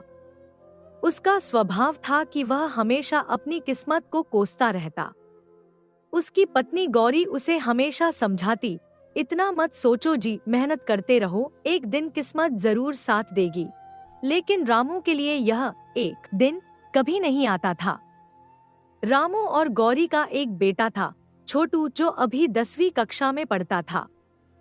रामू सपने देखता था कि छोटू पढ़ लिख कर शहर में नौकरी करेगा और खेती की इस जंजीर से आजाद होगा। लेकिन तंगी के कारण छोटू की पढ़ाई भी मुश्किल हो रही थी। रामू के जीवन में एक और पहलू था, उसकी अटूट ईमानदारी। गांव में सब जानते थे कि रामू कभी झूठ नहीं बोलता, कभी धोखा नहीं देता। उसकी ईमानदारी ऐसी थी कि लोग उसे सच्चा रामू कहते थे। लेकिन वही लोग जब उसकी आर्थिक तंगी देखते तो उसकी पीठ पीछे कहते, ईमानदारी तो ठीक है पर पेट भी तो भरना है। एक सुबह जब सूरज अभी पूरी तरह से निकला भी नहीं था, रामू अपने खेत पर पहुंच गया। उसके पास एक छोटी सी जमीन थी जो अगल-बगल के खेतों से जुड़ी हुई थी। आज वह सुबह सुबह आया था क्योंकि कल रात को थोड़ी बारिश हुई थी और वह मिट्टी का फायदा उठाना चाहता था। खेत पर पहुंचकर रामू ने चारों ओर नजर दौड़ाई। उसका खेत हरा भरा था पर जितना होना चाहिए था उससे कम। और अगल-बगल के खेतों के मालिक अभी तक नहीं आए थे। ये क्या, अब तक कोई नहीं आया? रामू ने अपने आप से कहा, जमीन को देखते हुए, लगता है किसी को कुछ पड़ी ही नहीं है। चलो, अब इनके लिए तो मैं कुछ नहीं कर सकता, पर कम से कम अपने खेत का काम तो कर सकता हूँ। फिर कुदाल लेकर वह अपने खेत पर काम करने लगा। सूरज धीरे धीरे ऊपर आता गया और रामू की कमर से पसीना बहने लगा। लेकिन वह रुका नहीं। उसकी आंखों में एक अजीब सा जुनून था, जैसे वह अपनी किस्मत को चुनौती दे रहा हो। देखना, इस बार मैं तुझे हरा के रहूंगा। काम करते करते सुबह की दोपहर हो गई, पर रामू अपने काम में इतना व्यस्त था कि उसे समय का पता ही नहीं चला। जब धूप तेज हो गई और पसीने से उसके कपड़े भीग गए, तब भी वह नहीं रुका। कभी कभी वह थोड़ा रुकता, आसमान की ओर देखता और फिर काम में लग जाता। दोपहर के समय रामू के घर से उसकी पत्नी गौरी खाना लेकर आई। गौरी एक सुंदर और सुशील महिला थी। उम्र के साथ उसके चेहरे पर झुर्रियां आ गई थी, पर उसकी आंखों में अभी भी वही प्रेम था जो शादी के दिन था। सुनते हो, आओ आकर खाना खा लो। गौरी ने आवाज लगाई, थाली और पानी के लोटे के साथ खेत के किनारे खड़ी होकर। गौरी की आवाज सुनकर रामू ने उधर देखा। पसीने से तरबतर, धूल मिट्टी से सना चेहरा, फिर भी गौरी को देखकर उसके होठों पर एक मुस्कान आ गई। अरे ये क्या, दोपहर हो गई, उसने अचरज से कहा, कुदाल रखते हुए। समय का तो पता ही नहीं चला। चलो, अब गौरी खाना लेकर आ गई है तो खाना खाकर थोड़ी देर आराम करके फिर काम करता हूँ। गौरी के साथ खेतों के पास वाले पीपल के पेड़ के नीचे बैठकर रामू खाना खाने लगा। प्यार से बनाई गई रोटियां, आलू की सब्जी और प्याज का अचार, साधारण भोजन पर प्रेम से परोसा गया। क्या हुआ जी, लगता है आज कुछ ज्यादा ही थक गए हो? गौरी ने पूछा उसके चेहरे के पसीने को देखते हुए। हाँ, आज सुबह से लगातार खेतों पर काम कर रहा था, रामू ने कहा रोटी का निवाला तोड़ते हुए। सुबह की दोपहर हो गई, पता भी नहीं चला। तो आपने थोड़ी देर आराम क्यों नहीं किया? मैं क्या करता, रामू ने कहा थोड़ा हताशा से। अगल-गल के खेतों पर कोई काम करने आया ही नहीं तो मुझे लगा अभी दोपहर होने में समय है, इसलिए मैं भी लगा रहा।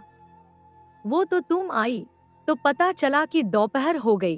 क्या हुआ, अब तक कोई आया क्यों नहीं खेतों पर काम करने? गौरी ने पूछा, पानी का गिलास उसकी ओर बढ़ाते हुए। वही तो, रामू ने थोड़ा गुस्से से कहा, इन लोगों का ही सही है, जब मर्जी आते हैं, जब मर्जी जाते हैं। और एक मैं हूँ जो इतनी मेहनत करता हूँ, फिर भी पता नहीं कैसी किस्मत है मेरी, जो हमेशा कोई न कोई बहाना बनाकर मेरी मेहनत बर्बाद कर ही देती है। रामू को इतना परेशान देखकर गौरी उसे दिलासा देने की कोशिश करती है। उसकी आंखों में प्रेम और समझ थी जो सिर्फ एक जीवन साथी की आंखों में ही हो सकती है। आप इतना क्यों दुखी हो रहे हो? गौरी ने कोमलता से कहा, आपको पता है ना, आप मेहनत करते हो तो बस, किस्मत को क्या कोसना। आज आपकी किस्मत साथ नहीं दे रही है, पर क्या पता कल आपकी किस्मत आपका साथ देने लगे। हाँ गौरी, पर यह कल कब आएगा? रामू ने हताशा से कहा अपनी थाली को देखते हुए। कब मेरी किस्मत मेरा साथ देने लगेगी? मैं जब सोचता हूँ कि इस बार कोई परेशानी नहीं होगी तो फिर कहीं ना कहीं से कोई ना कोई परेशानी आ ही जाती है। कभी कभी तो मुझे लगता है कि विधाता को भी मुझे परेशान करने में मजा आता है। गौरी ने अपना हाथ रामू के हाथ पर रखा। उसके हाथ गर्म थे और कड़े सालों की मेहनत के गवाह। आप निराश मत होइए, उसने प्यार से कहा। देखिए, आप बस अपनी मेहनत पर ध्यान दीजिए। मुझे पूरा भरोसा है कि आज नहीं तो कल आप खुद मुझे कहेंगे कि लगता है किस्मत मेरा साथ दे रही है।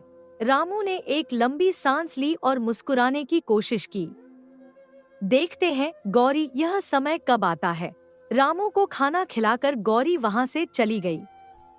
उसके जाने के बाद रामू फिर से अपने खेत में काम करने लगा। अब धूप और तेज हो गई थी, पर रामू का जोश कम नहीं हुआ था। वह मिट्टी खोदता, पौधों को पानी देता और सूखी पत्तियों को हटाता रहा। शाम का समय हो चला था और सूरज पश्चिम में ढलने लगा था। रामू के चेहरे पर थकान के निशान साफ दिखाई दे रहे थे, पर उसकी आंखों में अभी भी वही दृढ़ संकल्प था। तभी बगल वाले खेत का मालिक हरी आ गया।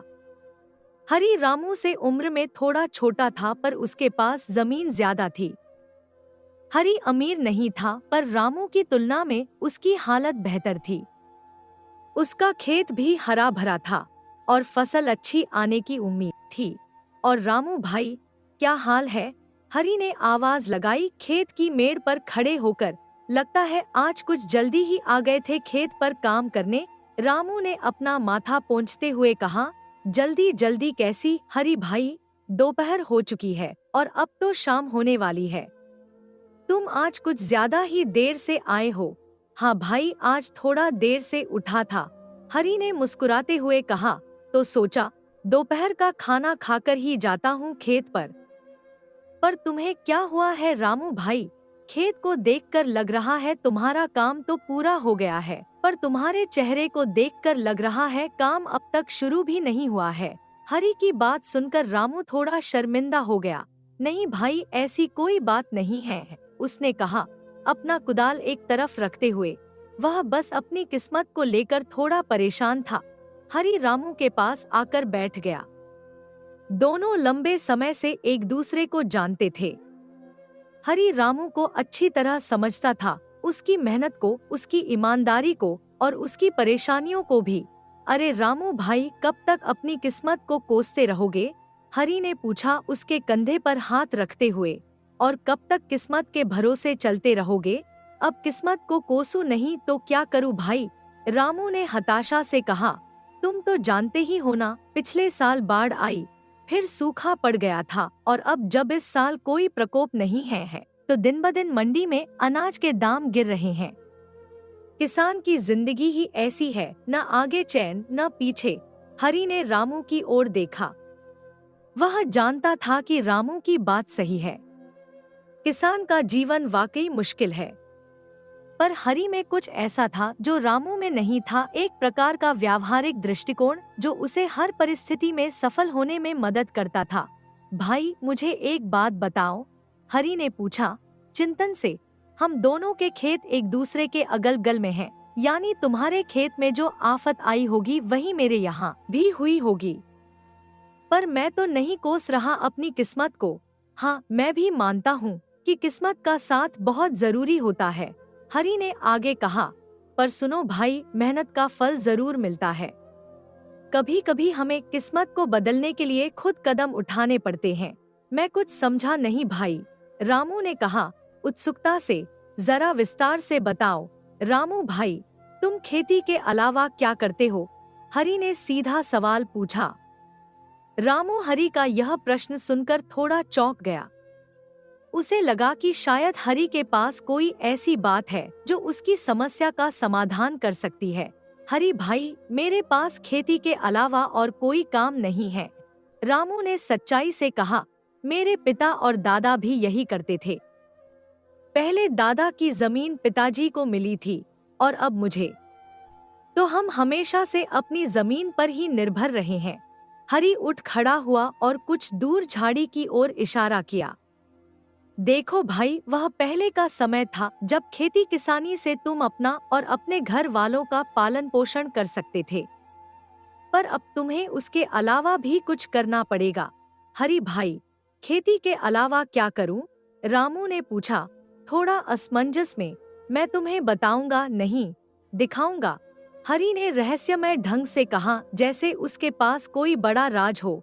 पहले तुम फटाफट से अपना सारा काम निपटा लो और मैं मेरे खेत का काम कर लेता हूँ। फिर मैं तुम्हें मेरे साथ अपने घर ले जाता हूँ। रामू को हरी की बात में कुछ रहस्य महसूस हुआ, पर उसने उत्सुकता से सहमति जता दी। ठीक है भाई, मैं अभी अपने खेत का काम निपटा लेता हूँ। फिर दोनों जन अपने अपने खेतों में काम करने लगे। रामू ने अपने खेत का काम सुबह जल्दी आकर शुरू किया था, इसलिए उसका काम जल्दी हो गया। रामू अपने खेत का काम करके हरी के खेत के पास जाकर खड़ा हो गया और हरी को काम करता देख मन ही मन सोचा, हरी भाई की मदद कर देता हूँ ताकि उनके साथ उनके घर जाकर पता कर सकूं कि वे क्या दिखाना चाहते हैं। हरी भाई रुको, मैं आपकी मदद कर देता हूँ, रामू ने कहा हरी के खेत में कदम रखते हुए, ताकि आपका भी काम जल्दी हो जाए। ठीक है भाई, हरी ने मुस्कुराते हुए कहा। फिर क्या था, रामू भी हरी के खेत में उसके काम में मदद करने लगा। दोनों ने मिलकर खेत की मिट्टी खोदी, पौधों को पानी दिया और सूखी पत्तियों को हटाया। रामू की मदद करने की वजह से हरी के खेत का काम भी जल्दी हो गया। धन्यवाद रामू भाई, हरी ने पसीना पोंछते हुए कहा। आपकी वजह से आज मेरे खेत का काम जल्दी हो गया। धन्यवाद किस बात का भाई, रामू ने विनम्रता से कहा। आप भी तो मेरी मदद करने वाले हो, तो मेरा भी तो फर्ज बनता है आपकी मदद करना। हाँ भाई, चलो मेरे घर चलते हैं, हरी ने कहा अपने औजार इकट्ठा करते हुए। सूरज अब ढल चुका था और आसमान नारंगी गुलाबी रंग में रंग गया था। दोनों ने अपने अपने औजार संभाले और हरी के घर की ओर चल पड़े। हरी का घर गांव के दूसरे छोर पर था, जहां थोड़े अमीर लोग रहते थे। वह एक पक्का मकान था जिसके सामने एक छोटा सा आंगन था। आंगन में कुछ फूलों के गमले रखे थे और एक चबूतरा बना हुआ था जहां शाम को बैठा जा सकता था। हरी के घर के पास पहुंचते पहुंचते अंधेरा होने लगा था। चारों ओर चिराग जलने लगे थे और गांव की गलियों में बच्चों के खेलने की आवाजें कम होने लगी थी। घर में जाने से पहले ही हरी ने रामू को बाहर ही रोक लिया। रामू भाई, तुम बहुत परेशान थे, इसलिए मैं तुम्हें अपने साथ अपना यह राज बताने लाया हूँ। हरी ने धीमी आवाज में कहा, चारों ओर देखते हुए जैसे कोई चोरी छिपे की बात कर रहा हो। पर मैं जो तरीका तुमको बताऊंगा और घर पर जो चीजें तुम देखोगे वह तुम किसी और को नहीं बताओगे। हरी की इस रहस्यमय बात को सुनकर रामू थोड़ा चौंक गया। उसके मन में एक अजीब सा संदेह उभरा। मुझे कुछ गड़बड़ लग रहा है, उसने मन ही मन सोचा, वरना हरी भाई ऐसी बात नहीं करते। पता नहीं वह घर पर मुझे क्या दिखाने वाले हैं। अरे रामू भाई कहाँ खो गए? हरी ने पूछा उसके विचारों को तोड़ते हुए। डरो मत, मैं तुम्हें जो दिखाने वाला हूँ उसकी मदद से तुम्हारी मेहनत कभी बर्बाद नहीं होगी, चाहे सूखा पड़े या बाढ़ ही क्यों न आ जाए। रामू थोड़ा परेशान तो हो गया, पर फिर भी वह हरी के साथ उसके घर में गया। मन में तरह तरह के सवाल उभर रहे थे, पर रामू ने उन्हें दबा दिया। उसे लगा कि शायद हरी सच में उसकी मदद करना चाहता है। हरी के घर में प्रवेश करते ही रामू चौंक गया।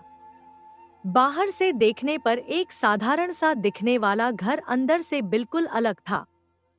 फर्नीचर का एक समृद्ध संग्रह, दीवारों पर बड़े बड़े चित्र और एक कोने में टेलीविजन। रामू की आंखें फटी की फटी रह गईं। बाप रे बाप!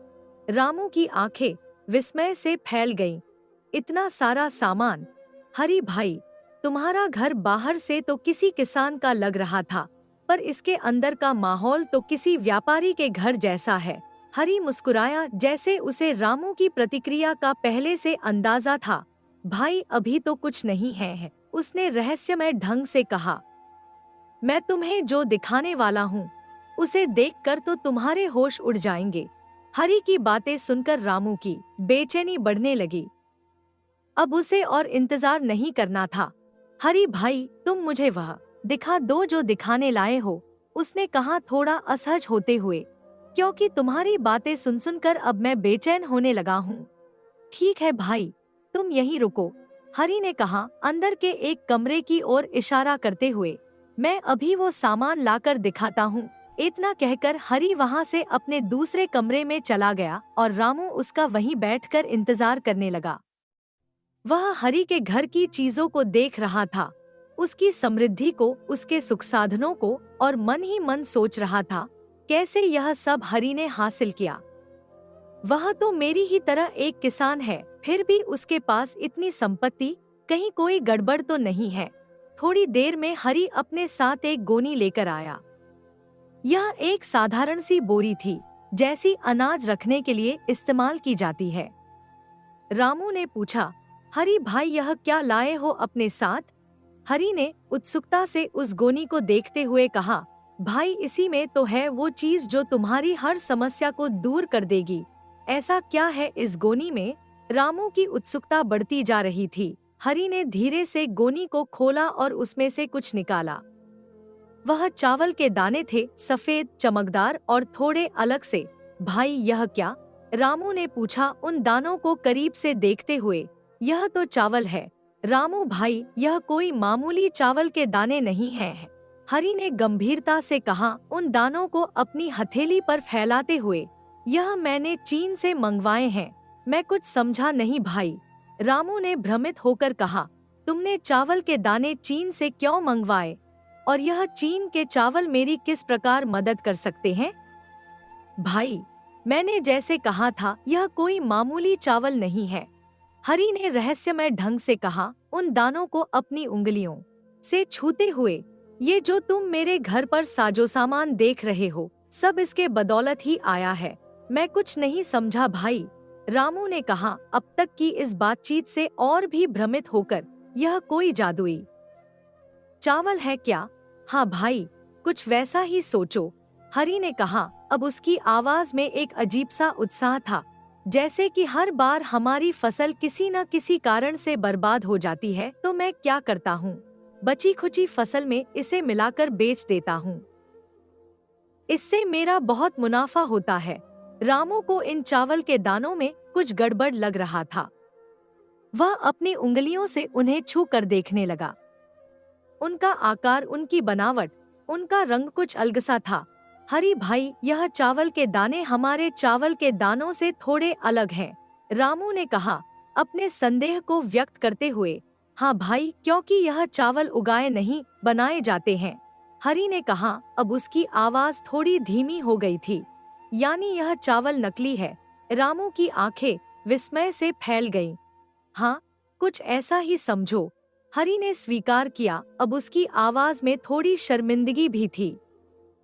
पर इसको अगर हम दूसरे चावल में मिला दें तो किसी को पता नहीं चलता है कि यह नकली चावल है, और इसे बेचकर मुनाफा भी तगड़ा होता है। रामू के मन में एक हलचल सी मच गई। उसे समझ में आ गया था कि हरी ने अपनी समृद्धि किस तरह हासिल की थी, धोखे से लोगों को नकली चावल बेचकर। भाई, पर यह तो गलत है, रामू ने धीरे से कहा। अब उसकी आवाज में एक अजीब सा ठंडापन था। ऐसे नकली चावल कोई व्यक्ति खाएगा तो उसकी तबीयत खराब हो सकती है। हाँ, तो उससे हमें क्या, हरी ने लापरवाही से कहा। अब उसकी आवाज में एक अजीब सा कठोरपन था। हमें तो इसे बेचकर मुनाफा मिलेगा, हम उसमें खुश। हम दूसरों की क्यों सोचें? जब हमारी फसल खराब हो जाती है, हमारे घर वाले भूखे मरते हैं, तो कोई पूछने आता है क्या? तो हम क्यों दूसरों की सोचकर अपना नुकसान कराएं? रामू के भीतर एक तूफान सा उठ रहा था। एक तरफ उसकी आर्थिक तंगी थी, दूसरी तरफ उसकी ईमानदारी। एक तरफ उसका परिवार था जिसे वह सुखी देखना चाहता था, दूसरी तरफ उसका विवेक जो उसे गलत राह पर जाने से रोक रहा था। नहीं भाई, यह गलत है, रामू ने दृढ़ता से कहा, उन चावल के दानों से नजर हटाते हुए। मैं अपने फायदे के लिए किसी की जान से नहीं खेल सकता। भले ही मैं कितनी भी तकलीफ में क्यों न रहूं, पर मैं किसी और की जान के साथ खिलवाड़ नहीं कर सकता। हरी को लगा कि शायद रामू विचलित हो रहा है। उसने एक और प्रयास किया। रामू भाई, एक बार फिर से सोच लो, उसने कहा अपनी आवाज में मधुरता लाते हुए। यह चावल तुम्हें बहुत अमीर बना सकते हैं, और तो और इनके होते हुए तुम्हें अपने फसल की ज्यादा चिंता भी नहीं करनी होगी। जितना भी हुआ बाकी का यह संभाल लेंगे। रामू के मन में एक पल के लिए विचार आया, क्या सच में यह उसकी समस्याओं का हल हो सकता है? क्या इससे उसकी आर्थिक तंगी दूर हो जाएगी? क्या उसका बेटा अच्छी शिक्षा पा सकेगा? क्या वह अपनी पत्नी को वह सब दे पाएगा जिसके वह हकदार है? लेकिन फिर उसे अपने पिता की सीख याद आई, बेटा, ईमानदारी से बड़ा कोई धन नहीं है, इसे कभी मत खोना। और उसकी आंखों के सामने उन लोगों के चेहरे आ गए जिन्हें वह यह नकली चावल बेचेगा। बच्चे, बूढ़े, गरीब, अमीर। नहीं भाई, यह काम मुझसे नहीं हो सकता है, रामू ने अंतिम फैसला सुनाया। अब उसकी आवाज में एक नई दृढ़ता थी। चाहे कितना भी फायदा क्यों न हो, हरी ने हार मान ली। उसने नकली चावल के दानों को वापस गोनी में डाल दिया और कंधे उचकाए। ठीक है भाई, जैसा तुमको सही लगे, उसने कहा थोड़ा निराश होकर। हाँ भाई, चलो फिर मैं चलता हूँ, रामू ने कहा अब घर जाने की जल्दी में। रामू हरी के घर से निकल गया, पर उसका मन अभी भी अशांत था। वह फिर से परेशान होकर अपने घर की तरफ चल पड़ा, सोचता हुआ कि क्या उसने सही फैसला किया है। चलते चलते रामू परेशान हालत में एक पेड़ के नीचे आकर बैठ गया। यह वही पीपल का पेड़ था, गांव की चौपाल के पास, जहां अक्सर लोग शाम को बैठकर बातें करते थे। अब वहां कोई नहीं था, सिर्फ रामू और उसके विचार। अब क्या करूं? रामू ने अपने आप से पूछा, आसमान की ओर देखते हुए। अपने नसीब को कोसूं या नहीं?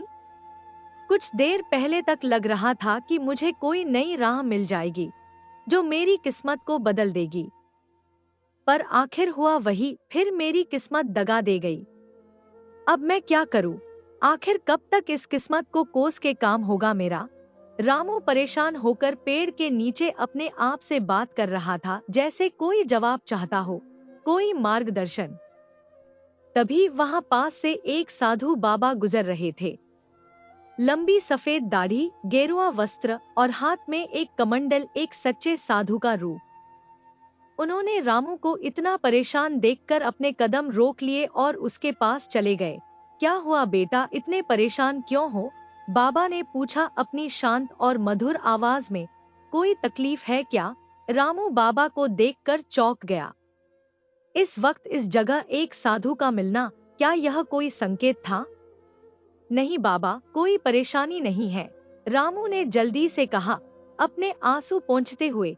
देखो बेटा, मुझसे छुपाकर क्या करोगे? बाबा ने प्यार से कहा, रामू के बगल में बैठते हुए। तुम्हारी शक्ल बता रही है कि तुम बहुत परेशान हो। कोई तकलीफ है तो मुझे बताओ, शायद मैं तुम्हारी कोई मदद कर सकूं। बाबा की यह बात सुनकर रामू सोचने लगा, इतना तो परेशान हूँ और अब कोई रास्ता तो नजर नहीं आ रहा है। एक बार बाबा से बात करके देखता हूँ, शायद वह कोई उपाय बता दे। क्या सोच रहे हो बेटा?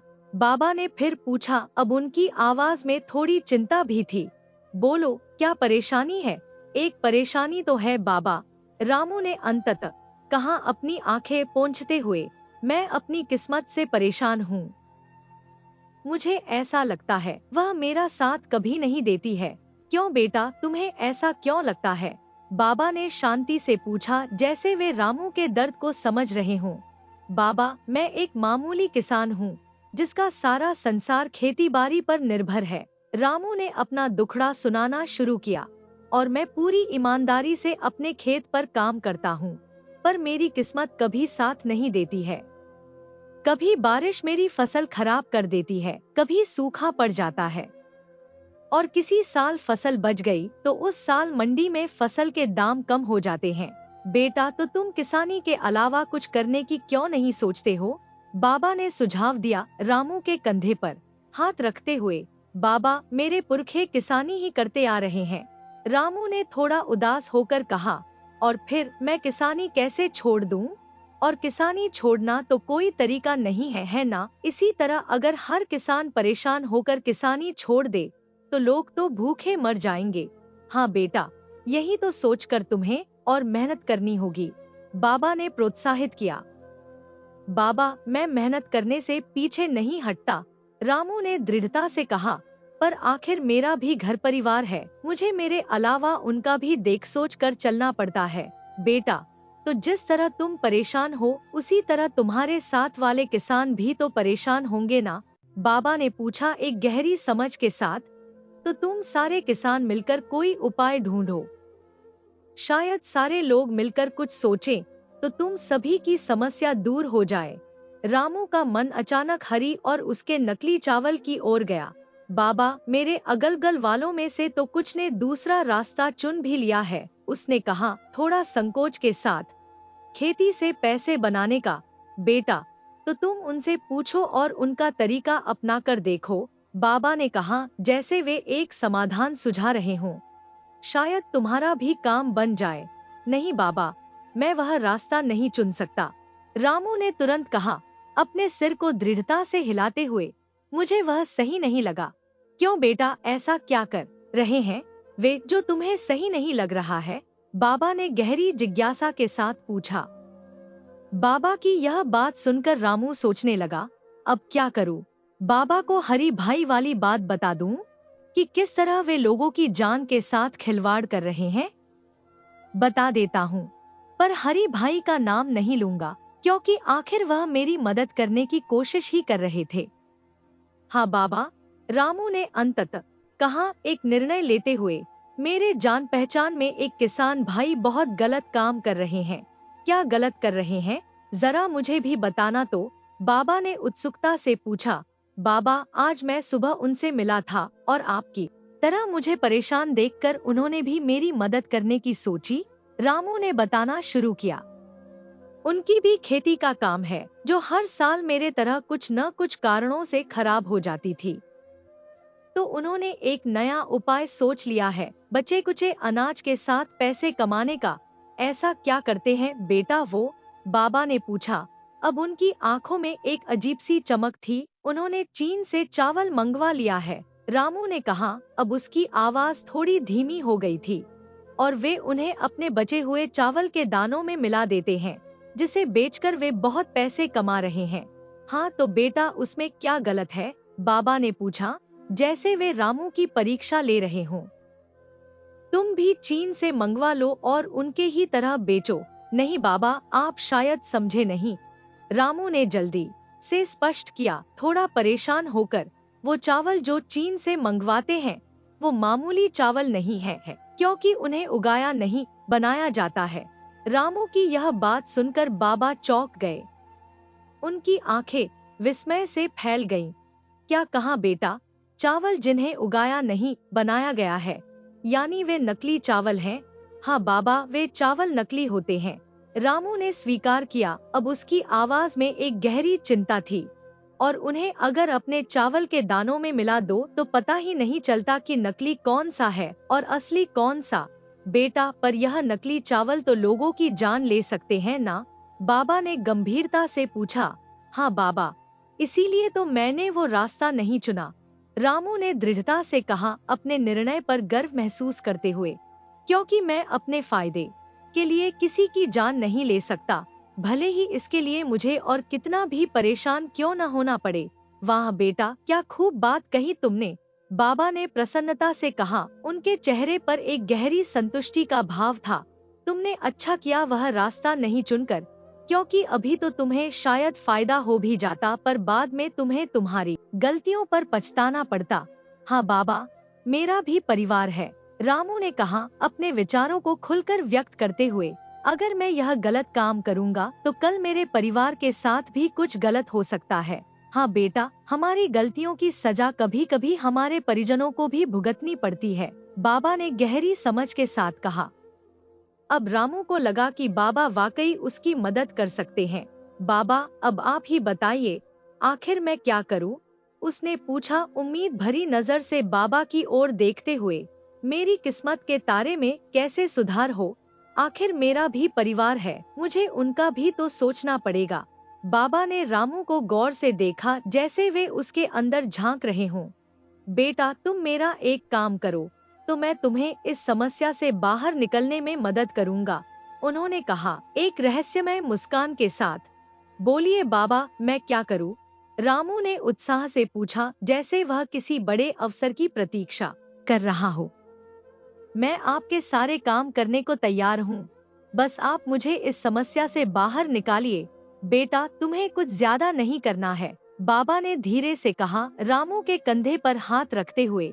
तुमने कहा ना, तुम्हारा भी परिवार है, तो तुम्हें बस उनसे जाकर यह चीन के चावल वाली बात बतानी है। क्योंकि तुमने अपना सोचकर मना कर दिया, पर क्या तुमने अपने परिवार वालों से पूछा इस बारे में? नहीं बाबा, नहीं पूछा किसी से भी, रामू ने स्वीकार किया, थोड़ा शर्मिंदा होकर। तो एक बार उनसे पूछ कर देखो, उनका इस बारे में क्या कहना है, बाबा ने सुझाव दिया। फिर कल सुबह तुम मुझे यहीं मिलना, मैं तुम्हारा इंतजार करूंगा। ठीक है बाबा, रामू ने कहा, अब एक नई उम्मीद के साथ। मैं मेरी पत्नी से इस बारे में बात करके आपको कल सुबह यहीं मिलता हूँ। फिर रामू वहां से अपने घर के लिए निकल गया, मन में नए विचारों के साथ। वह सोच रहा था, क्या गौरी भी मेरी तरह ही सोचेगी, या वह मुझे इस मौके को न गंवाने की सलाह देगी? क्या होगा अगर वह इस नकली चावल वाले विचार को सही मानती है? क्या मैं अपने सिद्धांतों से समझौता कर पाऊंगा? इन्हीं सवालों के साथ रामू अपने घर की ओर बढ़ता गया। रामू के घर की छोटी सी मिट्टी की झोपड़ी में एक दिया जल रहा था, जिसकी रोशनी दूर से ही दिखाई दे रही थी। यह दिया गौरी जलाती थी हर शाम जब सूरज ढलता, जैसे वह अपने पति के सुरक्षित घर लौटने की प्रार्थना कर रही हो। रामू घर पहुंचते ही सबसे पहले अपनी पत्नी गौरी को आवाज लगाकर बुलाता है। गौरी, मैं खेत से आ गया हूँ, जरा यहाँ आना, तो तुमसे एक जरूरी बात करनी है। गौरी रसोई से बाहर आई, हाथों में आटा लगा हुआ, चेहरे पर चिंता का भाव। क्या हुआ जी? सब ठीक तो है ना? उसने पूछा, रामू के चेहरे को पढ़ने की कोशिश करते हुए। रामू ने गौरी को आश्वस्त किया, हाँ सब ठीक है, बस मुझे तुमसे कुछ जरूरी बात करनी थी। बोलिए, क्या बात करनी है? गौरी ने पूछा, हाथों से आटा झाड़ते हुए। रामू ने गहरी सांस ली, जैसे किसी बड़े निर्णय के लिए तैयार हो रहा हो। गौरी, तुम तो जानती हो, हमारी खेती से कुछ समय से हमें कोई मदद नहीं मिल रही है, उसने कहना शुरू किया। हाँ, आज दोपहर को तो आप बता रहे थे, वही ना?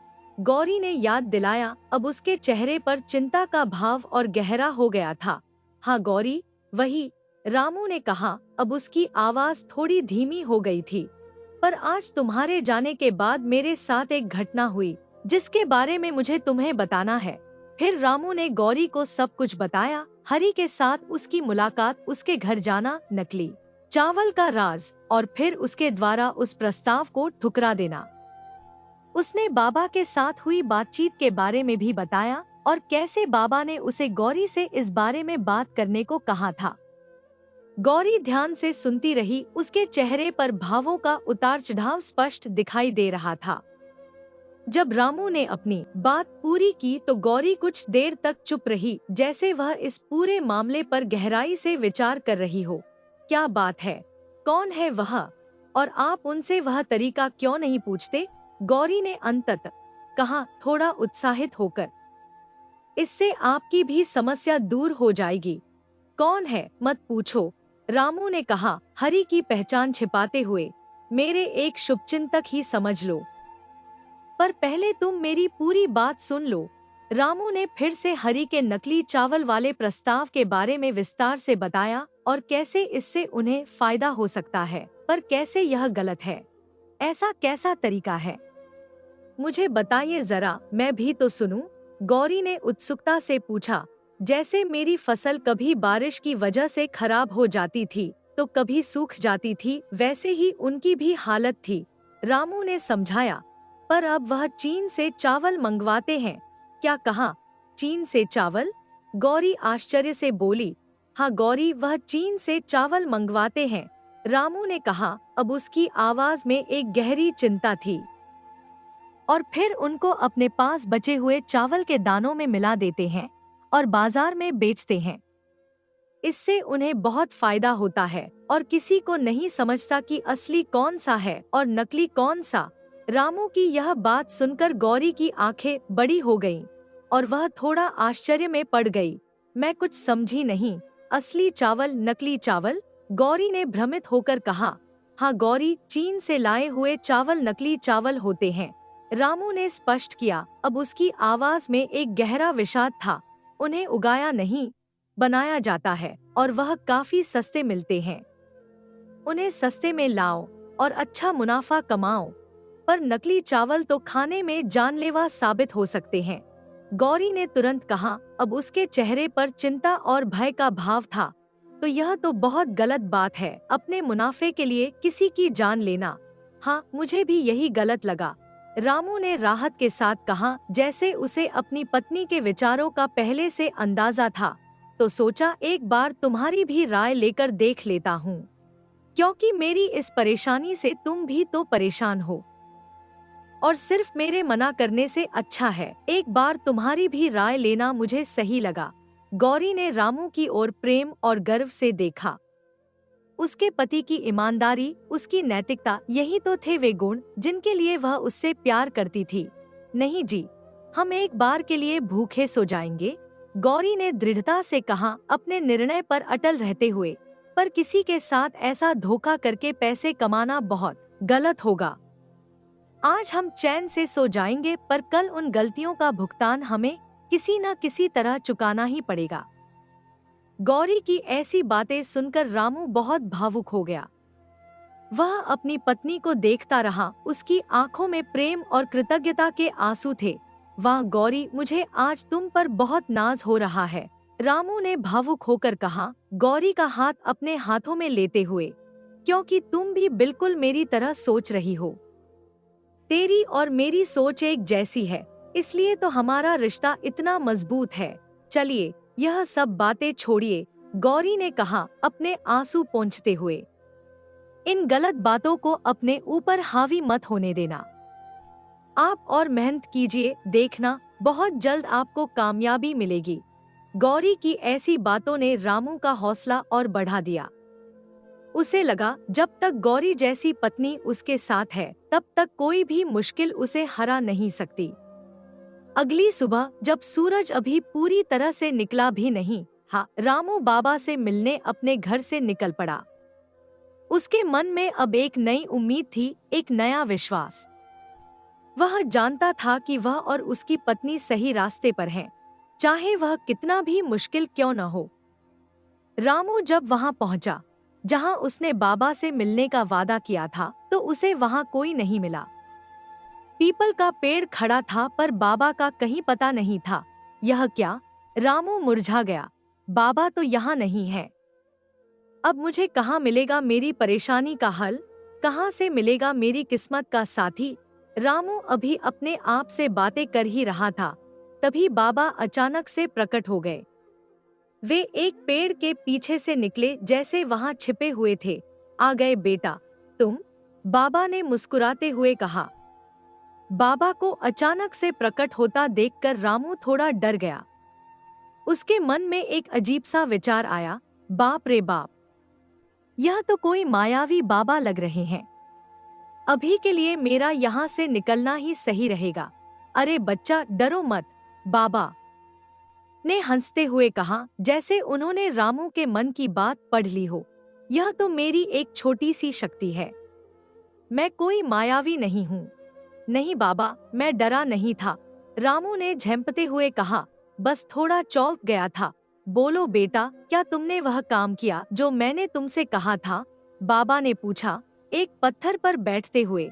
हाँ बाबा, मैंने मेरी पत्नी से उन चीन के चावल के बारे में बात की, रामू ने उत्साह से कहा, और उसे यह भी बताया कि इनसे हमें बहुत फायदा होगा। पर उसकी सोच पूरी मेरी तरह है, उसने भी यह गलत काम करने से मना कर दिया। उसने तो यह तक कहा कि हम एक समय पर भूखे रह सकते हैं, पर किसी के साथ इस तरह धोखा करके पैसे नहीं कमा सकते। रामू ने गर्व से अपनी पत्नी की बात दोहराई। रामू की यह सारी बातें सुनकर बाबा बहुत प्रसन्न हुए। उनके चेहरे पर एक अजीब सी चमक आ गई, जैसे उन्होंने कोई बड़ी खोज कर ली हो। यह तो बहुत अच्छी बात है बेटा, बाबा ने कहा अपनी दाढ़ी को सहलाते हुए, कि तुम्हारी घर वाली की सोच बिल्कुल तुम्हारी तरह है। तुम दोनों मिलकर सही रास्ते पर चल रहे हो। बाबा, अब आप मुझे कोई तरीका बताइए, रामू ने आग्रह किया, उम्मीद भरी नजर से बाबा की ओर देखते हुए, जिससे मेरी समस्याएं दूर हो सकें। हाँ बेटा रुको, बाबा ने कहा अपनी झोली से कुछ निकालते हुए, मैं तुम्हारे लिए कुछ लाया हूँ, जिससे तुम्हारी सारी समस्याएं दूर हो जाएंगी। बाबा फिर उसे एक छोटी सी पोटली देते हैं, जिसमें कुछ भरा हुआ था। बाबा, इस पोटली में क्या है? रामू ने पूछा, उत्सुकता से उस पोटली को देखते हुए। बेटा, इस पोटली में जादुई मिट्टी है, बाबा ने धीरे से कहा, जैसे कोई बड़ा रहस्य बता रहे हों। तुम बस इस मिट्टी को ले जाकर अपने खेत में छिड़क देना और फिर उसके बाद अपने अनाज के बीजों को छिड़क देना, फिर कमाल देखना, बाबा ने आगे कहा। अब उनकी आंखों में एक अजीब सी चमक थी, पर एक बात याद रखना, मिट्टी कम कम छिड़कना, और जब पोटली की मिट्टी खत्म होने वाली हो तो अपने खेत की मिट्टी इसमें मिला देना। इस पोटली को कभी खाली मत होने देना। रामू ने पोटली को अपने हाथों में लिया, उसे गौर से देखा। यह एक साधारण सी पोटली थी, जिसमें मिट्टी भरी हुई थी। लेकिन अगर बाबा कह रहे हैं कि यह जादुई है, तो जरूर इसमें कुछ खास होगा। ठीक है बाबा, रामू ने कहा पोटली को संभालते हुए, मैं आपकी सारी बातों को याद रखूंगा और आपका बहुत बहुत धन्यवाद। ठीक है तो बेटा, मैं चलता हूँ, बाबा ने अपनी जगह से उठते हुए कहा, और याद रखना, ईमानदारी का रास्ता कभी गलत नहीं होता। हो सकता है वह थोड़ा लंबा हो, थोड़ा मुश्किल हो, पर अंत में वही सही साबित होता है। रामू ने बाबा के चरण छुए और उनसे विदा ली। फिर वह तुरंत अपने खेत की ओर चल पड़ा, मन में एक नई उम्मीद के साथ। खेत पर पहुंचकर रामू ने बाबा के निर्देशों का पालन किया। उसने पोटली से थोड़ी थोड़ी मिट्टी निकालकर अपने खेत में छिड़क दी, ध्यान रखते हुए कि वह ज्यादा इस्तेमाल न करे। चलो, अब मिट्टी तो छिड़क दी, रामू ने अपने आप से कहा खेत को देखते हुए। अब फटाफट से बीजों को भी छिड़क देता हूँ। रामू सारे खेत में जल्दी जल्दी बीज छिड़कने लगा।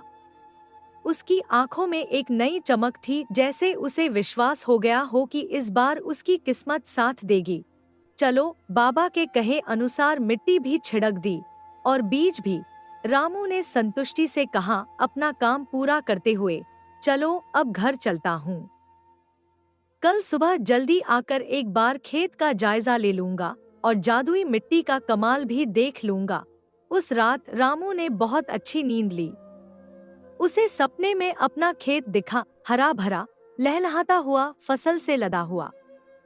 उसने देखा कि उसकी मेहनत रंग लाई है और उसकी किस्मत ने भी उसका साथ दिया है।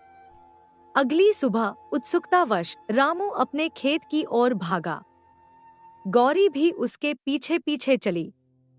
जब वह अपने खेत के पास पहुंचा तो उसकी आंखें फटी की फटी रह गईं। उसका खेत पूरा हरा भरा हो चुका था, जैसे उसने कई महीने पहले बीज बोए हों, न कि कल रात। यह क्या? रामू ने आश्चर्य से कहा, मुझे लगता है कि असली जादू तुम्हारे विश्वास में था गौरी। तुम्हारे विश्वास ने मुझे फिर से मेहनत करने की प्रेरणा दी और शायद वह बाबा भी कोई साधारण व्यक्ति नहीं थे। वे हमें यह समझाने आए थे कि विश्वास और मेहनत के बिना कोई चमत्कार संभव नहीं है। गौरी ने प्यार से रामू का हाथ थामा। चाहे जो भी हो, हमारी किस्मत बदल गई है और इस बदलाव के लिए मैं उस बाबा की हमेशा आभारी रहूंगी। रामू ने गौरी को अपनी बाहों में भर लिया। नहीं गौरी, मैं तुम्हारा भी आभारी हूँ। तुम्हारे विश्वास ने ही मेरी किस्मत बदली है। एक दिन जब रामू खेत से लौट रहा था, उसे वही पेड़ दिखाई दिया जहाँ उसने पहली बार उस बाबा को देखा था। वहाँ एक छोटा सा पत्थर रखा था जिस पर कुछ लिखा था। रामू ने झुककर पढ़ा, विश्वास ही वह जादुई मिट्टी है जो बंजर जमीन को भी हरा भरा बना देती है। रामू की आंखों में आंसू आ गए। उसने अब समझ लिया था कि बाबा ने उसे क्या सिखाया था। उस दिन से रामू ने अपने जीवन में एक नया सिद्धांत अपनाया, विश्वास और मेहनत का कोई विकल्प नहीं। उसने अपने अनुभव से सीखा कि जब हम अपने आप पर विश्वास करते हैं और मेहनत करते हैं तो किस्मत भी हमारा साथ देती है। रामू और गौरी के नेक दिल ने उनकी बदकिस्मती को बदल दिया और अब उन्हें अपनी किस्मत को कोसने की जरूरत नहीं थी। उनका जीवन फिर से हरा भरा हो गया था, ठीक वैसे ही जैसे उनका खेत। दोस्तों, अगर आपको वीडियो अच्छी लगी हो तो जाने से पहले प्लीज इस वीडियो को लाइक और चैनल को सब्सक्राइब करते हुए जाइए। और हाँ, कमेंट में लिखकर जरूर बताएं कि आपको वीडियो कैसी लगी। धन्यवाद। हंसते रहिए, मुस्कुराते रहिए, लाइफ में मोटिवेटेड रहिए।